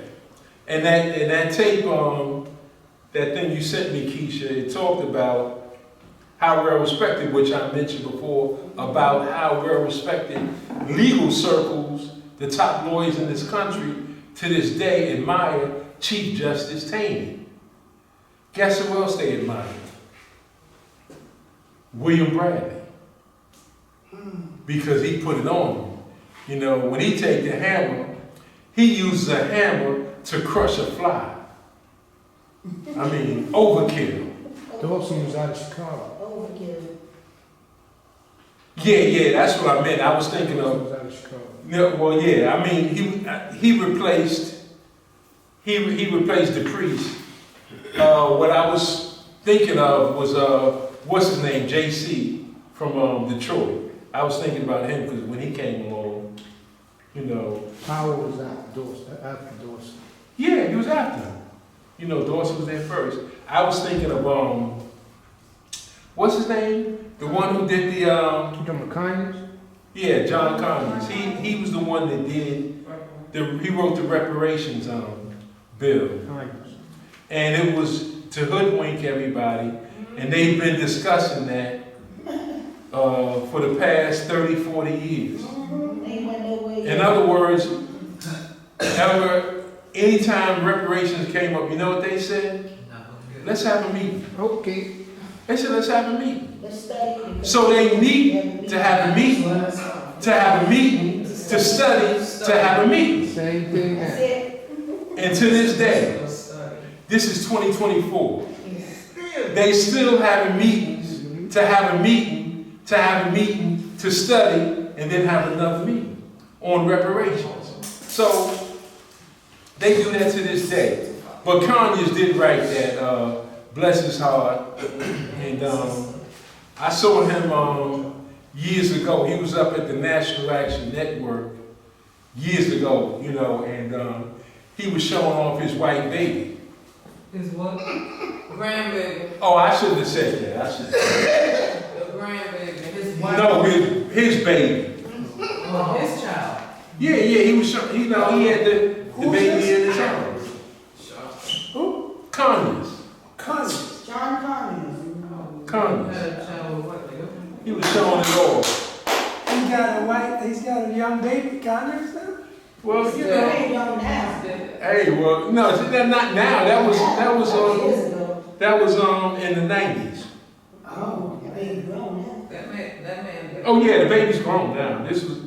He was an infant. How old was he at the time? What's that? How old was he at the time? He was up there in years. Something. Con, he was, let's say at the time he was over 50. Yeah. In 1990. He was over 50. Oh, man. He put it together. I know he did. You know that old song, Just Once? He put it together. It might have been just one time, but just once. That's all I asked. And with a white girl? Well, the baby was white. What you think? My man. So, you know, but anyway, you know, that happened, and just to speed things up, what about the Wilmington Massacre? That was very bloody, very vicious, and where they used newspapers. They had real quickly, just in case you don't know, they had a fusion ticket in Wilmington where black Republicans, which obviously I told you during that period we were all Republican, got together with some white Republicans and said we're going to build a fusion ticket, and that way we could take over Wilmington. Well, that fusion ticket,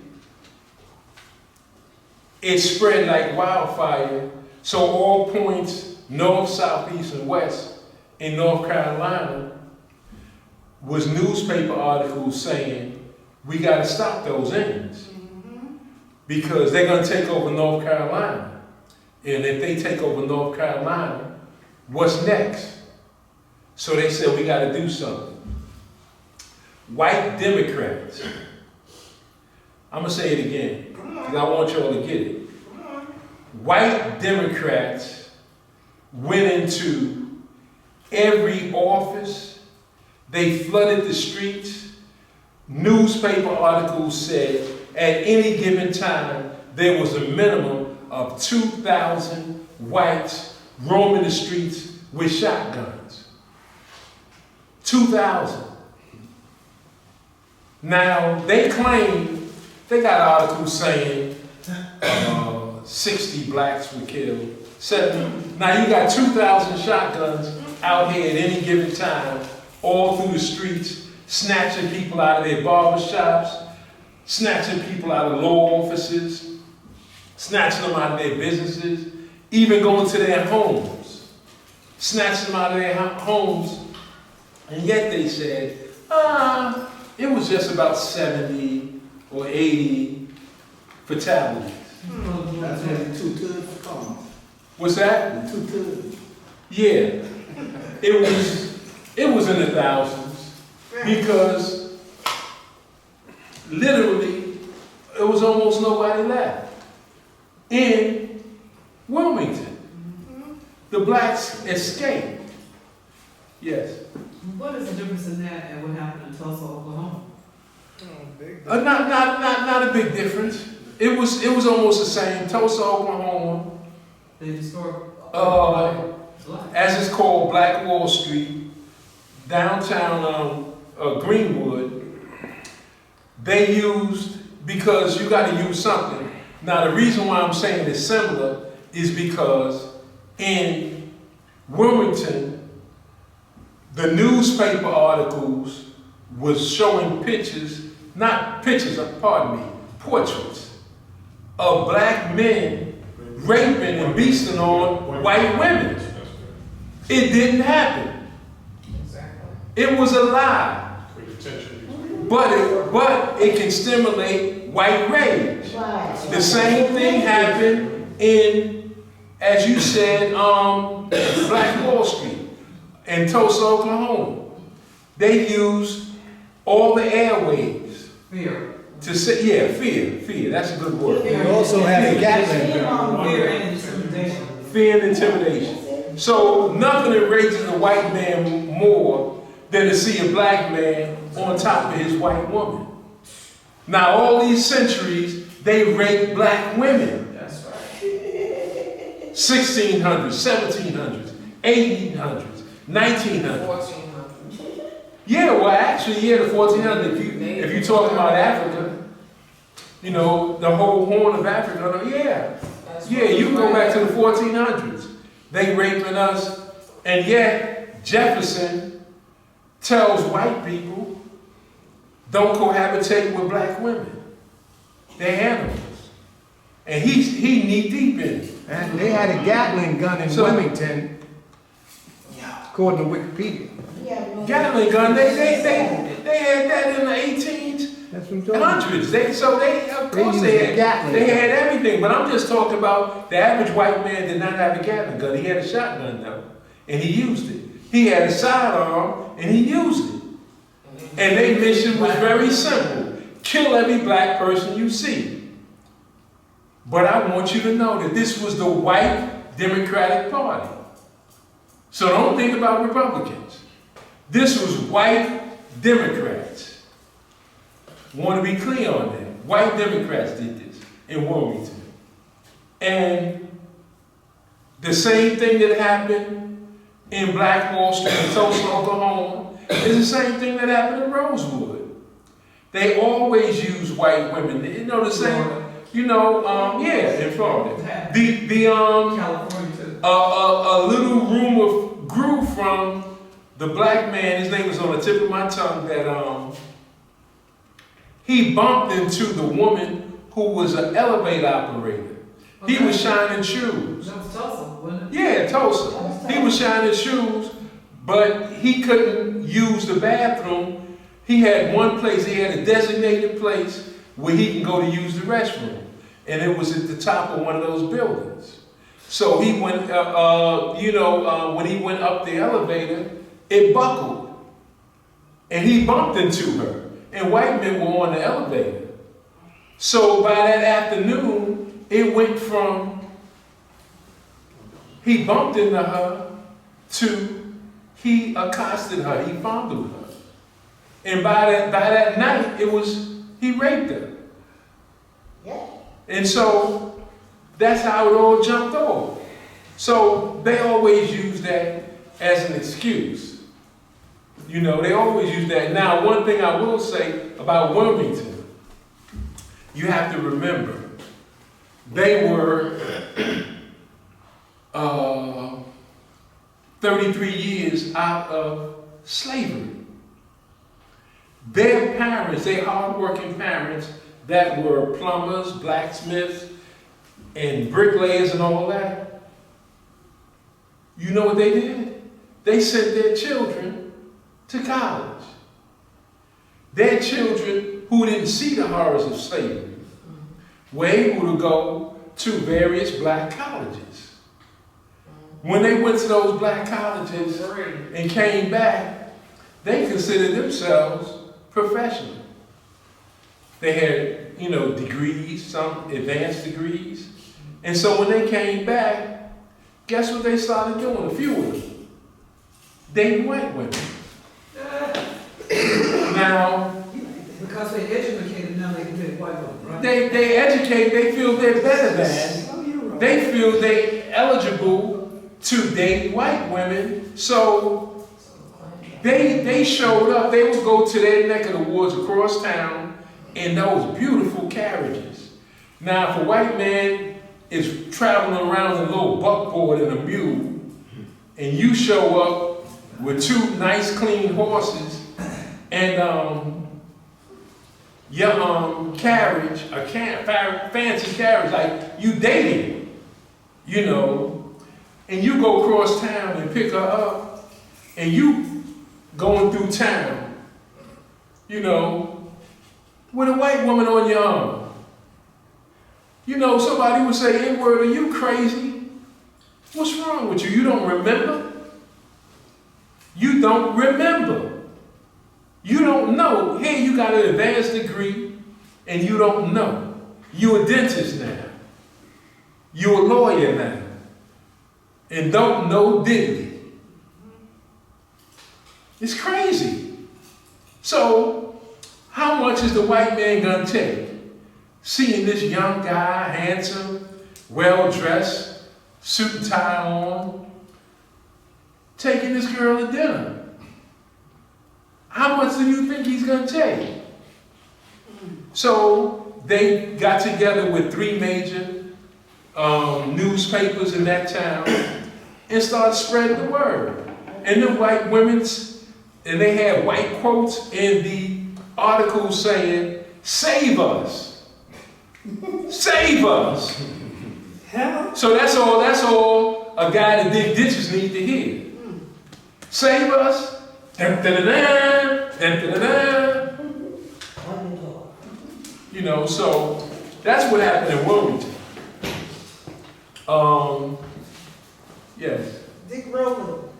Yeah, Dick Rowland was his name. That's the guy who was shining shoes, who was on the elevator and just mistakenly bumped into the white lady who was handling the elevator when the elevator buckled. She didn't have a complaint. She didn't say anything. It was not a problem. She knew him. That's where he went to the bathroom every day. But the white men that were on the elevator made a big thing of it. and that's how Wilmington jumped over. I mean, that's how Black Wall Street, Tulsa, Oklahoma, Greenwood section. And they destroyed that whole strip. So eminent domain is nothing new, but in this particular situation, it was black rage. They took all those businesses away, and anybody that got out of Greenwood was lucky. They even used planes. They was using what you call those crop dusters, the planes. They was using this, and they had flammables that they was dropping on, because when you have a row of houses and rows of houses and they all black, you don't have to aim and target. You just drop it. And it just lit up block after block after block. And, you know, it killed a lot of people. And if you got out of there, you was lucky. The same way in Rosewood, luckily there was, what do you call that with the water? Swamps. Swamps. That's how they all got out, the ones who got out. And right now, I think it's 2 people left. 2 left. There's 2 people left in Black Wall Street. And they have been delaying a settlement all this time. They should now, these 2 people, like, one is like 104, the other one is like 107. The one that had died. You know, and one died Denied. recently. So, I mean, it's just criminal. And white folks finally admitted it. Took them into the 90s to finally admit something went on. Yes. Before that, they said it was nothing. Something went on. They said it was nothing. What you talking about? You got articles from back then saying it went down. And they saying, no. So the elected officials in Oklahoma never acknowledged it. The entire state said, no, it didn't happen. Show me some proof. Well, they had the proof because at that time they had 7, 8 people that could verify. As little children, they had to go through the swamps to get out. Their parents took them through the swamps, and if you got by them alligators, hey, you made it. So that's the way it was. So that's Wilmington, and yes, there were clear similarities with Wilmington and those other places. What year was that, Wilmington? 1898. 1898. Want to talk about something that I know you probably never heard of. Want to talk about the slaughter in 1943. 1,200 black men were killed in Centerville, Mississippi. The 364th Infantry. I know you've never heard of it, and I'd rather you research it. Until you research it, you can say that I'm making it up. But actually, Did you say it again? 364th Infantry. This happened in 1943 in Mississippi. This command was being mistreated so badly that they shipped half of them out. It was over 3,000 of them there, about 3,500 actually. They shipped out 1,500 to Arizona, where the treatment was even worse. And they started harassing anybody that had the double V on their uniform. Anybody know the double V? Double V? Double V. That was victory at home, victory abroad. This was the soldiers, black soldiers, sending a message that they wanted to win the war abroad, World War II, against Hitler, Japan, Italy, and then they wanted to win the victory at home because they felt once they got home, they would get all of their rights. They thought this would be a big one. The same way in World War I, the brothers thought when they came back, they would have all their rights. Well, it didn't happen in World War I, it didn't happen in World War II. What happened to them is that you're not gonna believe this, but when they went to town as you know, you gotta let off steam sometime when you a soldier and you under the gun all day long, because those white officers was putting it on them, treating them bad. So they finally went to town and they were able to grab a beer. And they was drinking beer and a sheriff rolled up on them in the street and shot one of them, the local sheriff. And I'm I'm making a long story short. He shot one of them. They were ticked off because the guy, the private dude was shot, wasn't doing anything wrong.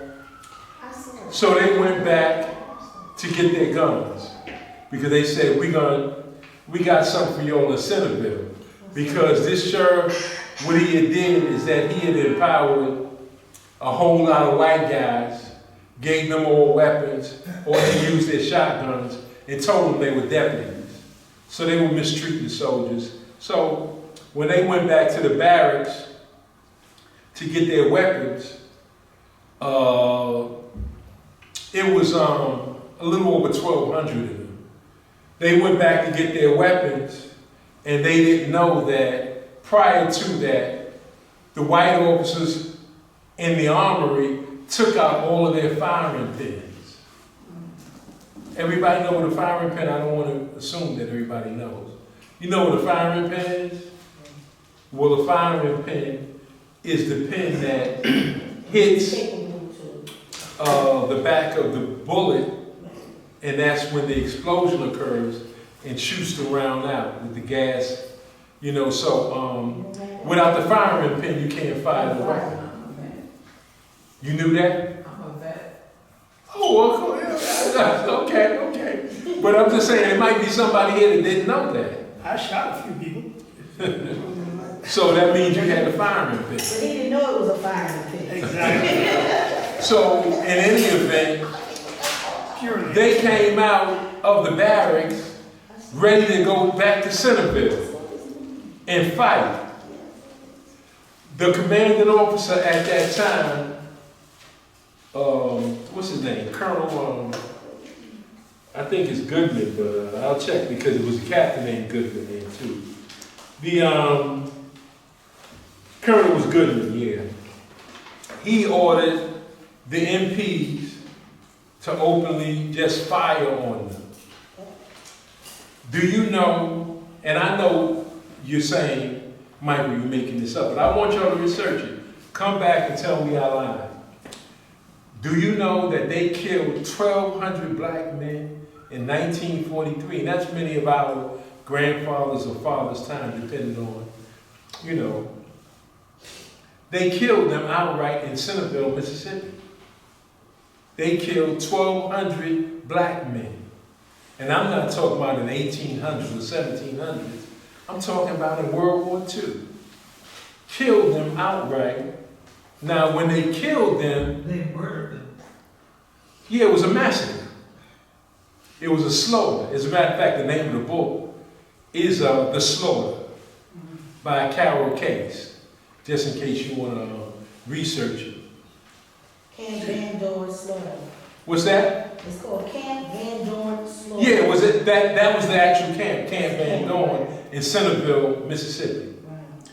So I'm glad we got somebody that looked at it. Now, I So, seen the movie. They did like a movie or some type of little thing. I saw this on TV. okay. Actually, a movie, so you can, yeah, you see. Nah, it wasn't a movie. You might have seen a documentary. Maybe a documentary. But Something. it wasn't no movie. Something. I saw it. You know, and I seen it. so what they did now, after you do a crime, a mass crime, what do you do now? You cover it up, right? Mm-hmm. Now, all the civilians that lived on the base, like they had people who, commissary area, they had people that sold things, different things. These were civilians. They went to their houses right where they were at night, that night, after they did the massacre. They went to their houses and made everybody lay on the floor. Now, this is the military. When I'm saying they, I should be saying the military.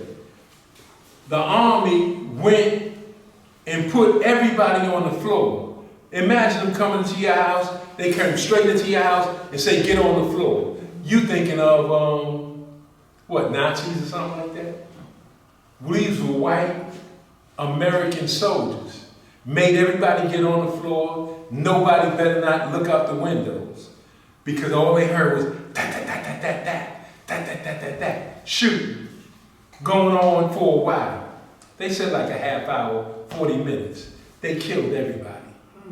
And after they killed them,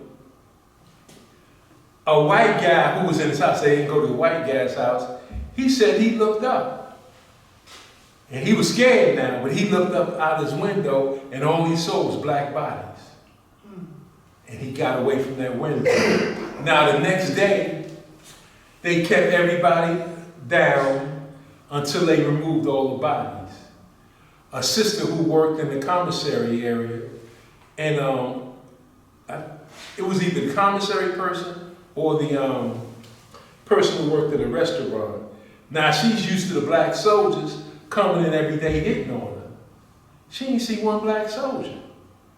She's like, damn, where's everybody at? Nobody hollering. Everybody was gone.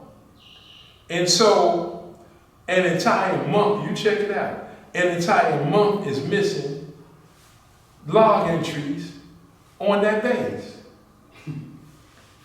They killed them all and individually told everybody they would come to their parents' house. I'm sorry to report that your son was killed in Germany. It's a movie, and I watched it. It's called The Mystery of 364. Came out in 2001. I know I saw this movie. Yeah, but that's a documentary. Well, it said movie. Yeah. I know I watched It's not a movie. You all, if you can check that out. It's called The Slaughter Carol Case. And That's the name of the book? yeah, The Slaughter. The book, that's the name of the book. Yeah. So, And the movie is what? Mystery of 364. It came out in The 2001. movie's always better, I'll give you more details. so can you just even conjugate on that? Conjugate on that, if you will. You can't even imagine that happening now, what's that, 80 years ago? That happened. So that means your grandparents was around when that happened. So, and they used everything in the book. As a matter of fact, a brother who testified now, Kwesi Mfumi, everybody remembers him? Yes. NAACP, and he was a former congressperson, Yes. I think from Maryland. He did the investigation along with, what's this Negro's name? Benny Thompson. Y'all know Congressman Benny Thompson? Yeah. He's one of those,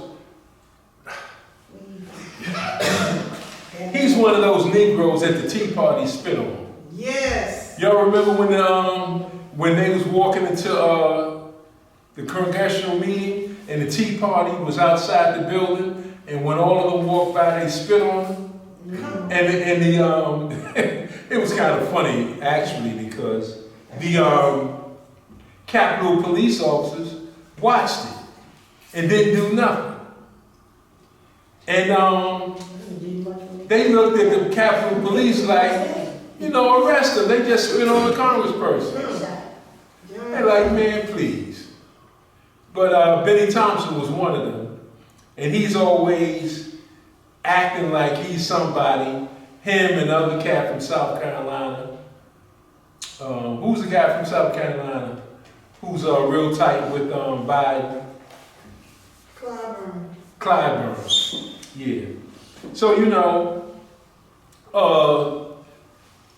the so-called Congressional Black Caucus and the NAACP did an investigation. Can you imagine them? Yeah. Congressional Black Caucus and the NAACP? Yeah, okay. That's like James Brown investigating soul music. Come on, man. Come on, man. Are you kidding me? These well-paid Negroes doing an investigation into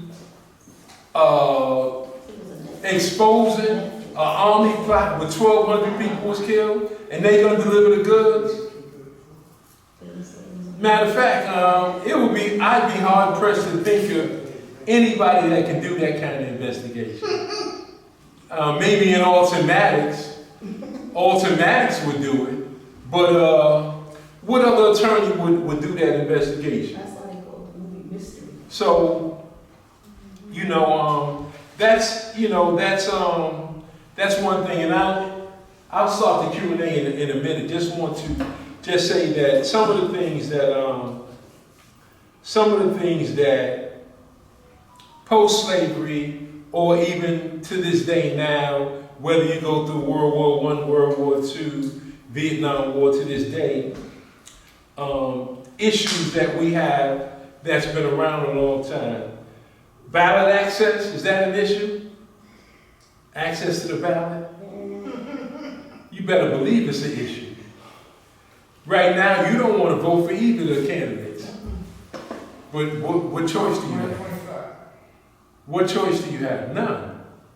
So ballot access is hard. As a matter of fact, even in New York, it would be hard to pick who you want to become mayor. It would be very hard. What about free speech? Is there free speech around? Yeah, no. Free speech, no free speech. What about the Constitution? Is it upheld when it comes to us? No. Okay, what about owning property? Is that accessible to everybody to own property? Okay. What about parent-child relationships?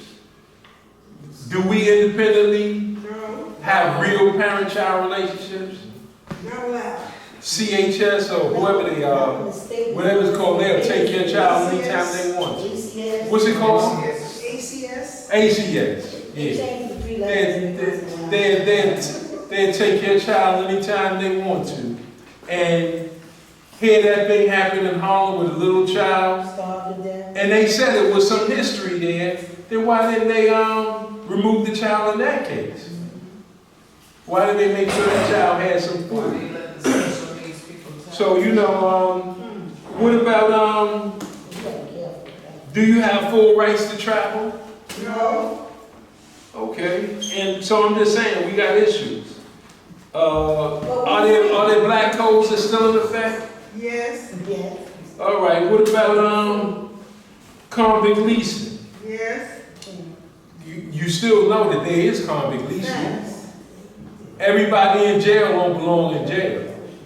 They got people working in factories and then going back to the jail at night. And it's going to be that way until they let them go. So there is such a thing. There is such a thing as political prisoners. What about sharecropping? It's still going on, right? Okay, and just a couple more things. What about is there any issues around Confederate monuments? Yep. Do they go? Do they stay? How do you handle that? And now, what about restrictive covenants?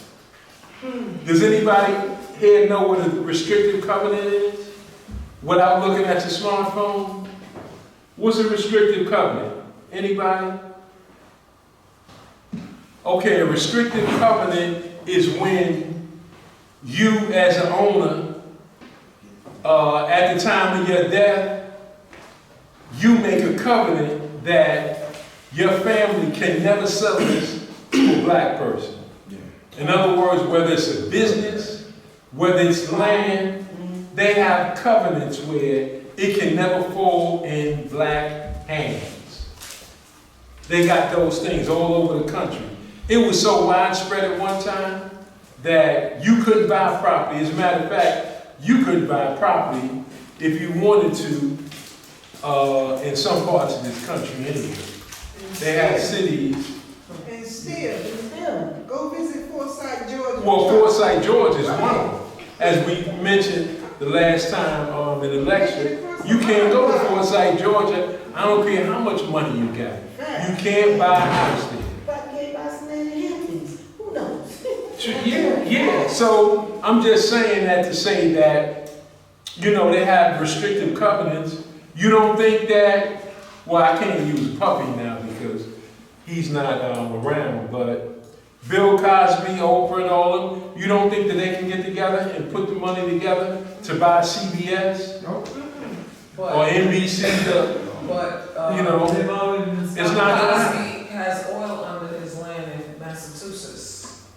Okay, but I'm just saying I'm just saying that they're restrictive covenants that you can buy if you wanted to, and they have family members that'll make sure when that person dies, it won't go to you.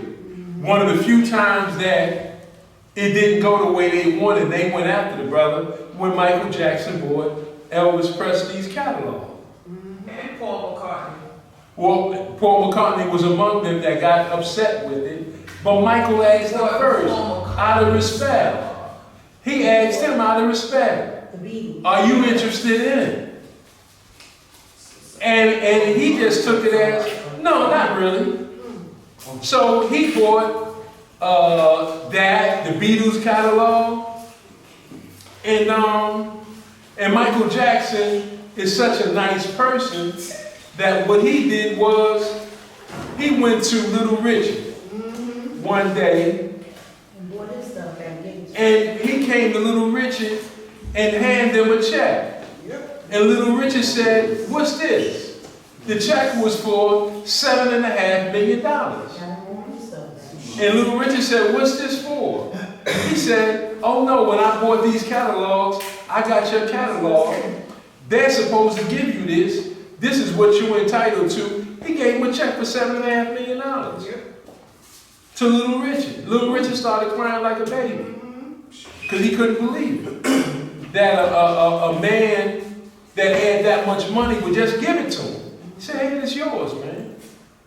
So we should be mindful of things like that. And I'm going to stop. I got some more stuff because I want to do Q&A. And it's getting late because I got about 3 or 4 more pages to cover. And Man, we ain't got nowhere to go. really, Yeah, because I got 1, 2, 3. my white woman's out of town. Okay, so you open for business. You open for business. When the white woman is away, it's time to play. I'm faithful, brother. Don't get me into that. Okay. So, should I, I'll just mention one thing. Let me just go one more thing. A. Bean, when he was mayor, A. Bean came in, I think 73. You said Eddie Bean? A-B-E. Oh, A-B-E Bean, B-A-M. Yeah, B-E-A-N-E. Bean. A. Bean. When he came in, he gave the Orthodox Jews in Crown Heights what's called emerging nation status. That's where I was going when you showed that. Now, An impoverished nation. now, has anybody ever heard of that? Emerging nation status. The reason why you never heard of that because it's never been done before. Never been existing. It's never been done before. Now, what they do in so-called third world countries is that they will give them certain loans and they might call that emerging nation status because you on the come up. You need some factories, you need some roads done, boom, boom, boom. You know, they're gonna lend you some money. They're gonna rob you in the end, but they're gonna take care of your infrastructure so that you could be more enterprising. Well, AB gave them that because I know you wonder why were Jews able to do things like run into a precinct, turn over tables, throw computers on the floor, do all of these things. And you say, well, how did they get away with that? Because that's political cover from the mayor. Well, that political cover was also extended under Edward I. Cox for another 12 years from 78 to 1990. This was called emerging nation status. You wonder why buildings and blocks were given to them. That's all part of that process. Why could they bash a cop in the head for trying to arrest one of them on the Sabbath and nobody gets arrested? How do they get away with that? How do they get given the Navy Yards and all these other places? How did they get away with, in Crown Heights, mansions that black folks have? Some beautiful mansions in that area. Mini mansions or mansions, whatever you want to call it. And they were taking them away from blacks. In the 70s, 80s, and 90s. This went on for a while. They were threatening blacks to blow up their houses, to hurt their children, bomb them, and told them, look, you better leave, you better take this money and leave. This is what they were doing. The resistance was led by a doctor named Dr. Vernell Cade. If any of y'all know, Dr. Vernell Cade. He was the person who led the resistance. He was trying to get them to stay. They was putting pressure on him. So I'm telling you that basically because it's very few places you're going to be able to get that. But I'm letting you know that these guys are not friendly, nice guys. You know, they thugs. They wear the black. Oh, yeah, look, I don't trust anybody that in 90-degree weather, you wearing a long coat. You wearing a long coat, I'm going to look at you the whole time. I'm going to keep my eyes on you. I'm not turning my back on you. So that's what they was doing, getting people out of their houses back then, and now they live there in those big, fine, nice mansions. So, and like I said, you know, look up Dr. Cade. He was the one that was trying to get everybody to say, and they put heat on him, and when he passed, I guess his wife felt that, you know, she had to get out then. But in any event, that went on right there in Brooklyn. So all the Brooklyn borough presidents back then, whether it was Golden, Howie Golden, or later on, what's the other guy's name? The guy that used to come out to the concerts. Markowitz. You know, the guy that got his hand caught in the cookie jar several times. But you know, invite him to come to your house and eat your pork chops. Okay, well, you know, with him, so I'm just saying that they were able to, right into this day, you check people out in Brooklyn, their houses have been taken. As a matter of fact, they got some legal ways. They got legal ways that they could take your house, you know, with titles and other things that they do. So they, no, I'm not talking about in the domain. I'm saying individual Jews taking black folks' houses. So I'm just saying that to say that they get political cover when they do it. And I'll stop there and we can do some quick Q&A. And then we can call it a night. If you want me to keep going, I'll keep going. But if not, we can do some questions and answers right now. Anybody? Yeah, Mike. Yeah. How you doing, brother? It's Brother Brian. Oh, man, Brian from the Mighty Semotep organization. Yes, yes, it's me. Yes, sir. I'd like to hear your, waiting to hear your analyst on this election Tuesday, man. What do you think? You talking about the presidential election? Yes, yes, yes. What do you think? What do you got to say? I would just say that, look, vote in your own self-interest. That's all I can tell you, is vote in your own self-interest. I believe it's going to be tight. I do not believe all of these white people are going to vote for Vice President Harris. I don't believe that. I believe once they get behind that closed door, they're gonna vote on a shallow skin analysis, knowing full well that the guy that's running, he was convicted of 34 counts of SA. How can you run? Gary Hart, if you remember, decades ago, Gary Hart had to drop out of the presidential race because he got caught with a young woman on his yacht. She was sitting on his lap. He didn't publicly do anything with her, but she was sitting on his lap, and that photograph got out. He had to drop out of the presidential race.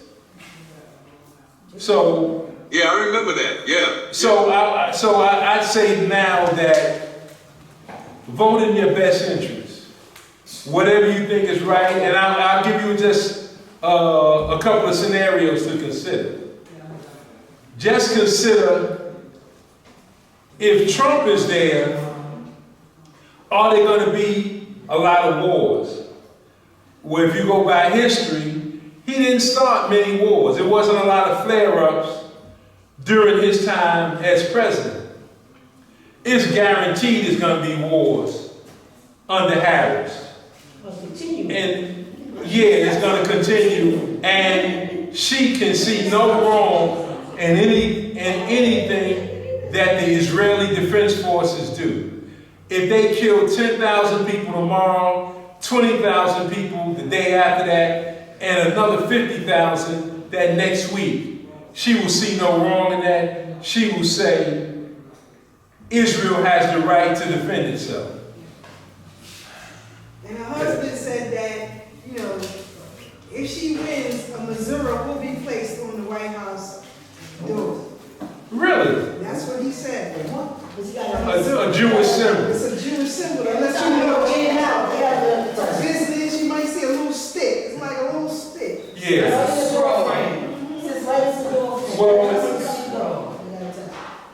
So, in case the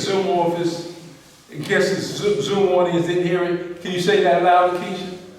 Doug Emhoff, the husband of Kamala Harris, said that if she wins, a Missouri will be placed on the White House door. Okay, a Missouri will be placed on the White House door. Ain't that something? That's... Yeah, well, Say that again, Mike. What will be planted on the White House door? A Missouri. A Missouri. That's Black man a Jewish symbol. It's like a piece of wood. Yeah. It's like a piece of wood. Okay. That they put on entrances that they go in and out of. It's a piece of the Right. Oh, okay. A piece of wood. Okay. Yeah, they put it in there. So that's what. You entering a business or home or a Jewish person. Right. But what is she, Christian? Well, she is an Imhoff, so who knows? Okay. She's Hindu. Just like any mistress, they can be whatever you want. Is she Hindu? Right? Anybody else a question? Zoom audience or anybody else a question? Okay, then let me just say that these are dangerous times. I would advise everybody to be on guard for anything that goes down. I think that that if we don't improve, we're gonna be in a whole lot of trouble. Things are getting worse. We have more elected officials now, black. We have more black elected officials now than we ever have. I don't know what the number is. It's 2,000, 3,000, whatever it is in America. With all those elected officials, did they accomplish 1/10 of what out of plate power did? No. Answer is no. All of these congressional congressmen, U.S. senators, it's just disgraceful. You know, when you look at Tim Scott, Oh. South Carolina, saying that there's no such thing as racism in America. America is not a racist country. And right next door to him, if you black and you on that voting line, and they make sure you're gonna be there a long time because they close so many voting poll sites that if you black and you give somebody a bottle of water, they can arrest you.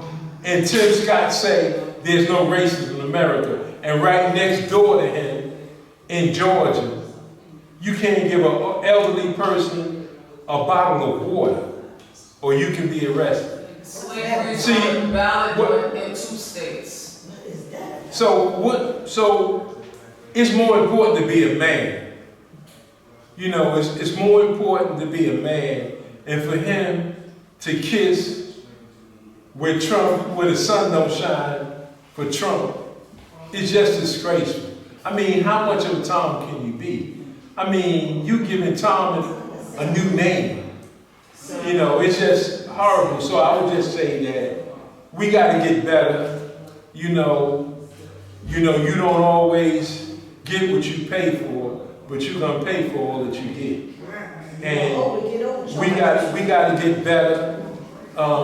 I salute all those that fight for justice, that's waging a real war against white supremacy, and I salute the members of the United African Movement for all they've done in bringing us across the river. And I'm just overjoyed that Ray has continued the work of the United African Movement by having some place where we can gather. You know, we can gather and do a lot of things here. So with that, I'll just say peace and power, black man, black woman, protect the black child, accept your own, and be yourself.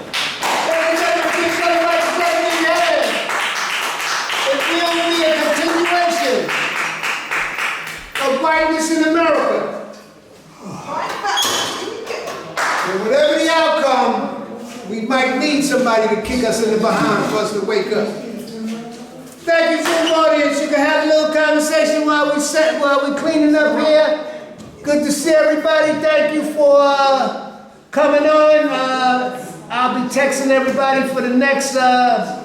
Probably Dr. Lewis will be the next in this continuation on more information on the Sahel region in Africa. So just thank you very much for coming on and keeping the spirit of Miss Leola Maddox, the United African Movement, Freedom Party, and all of us just to get together. And at least people on the Zoom that's not in New York and people that's coming in just to get together and have an excellent lecture by the history hitman. Remember, in December, this is going to be it's not going to be Zoom, but Ayo Kamati will be coming to Brooklyn, the Irritated Genie, and it's going to be a powerhouse lecture. So thank you very much, in December. So thank you, Zoom.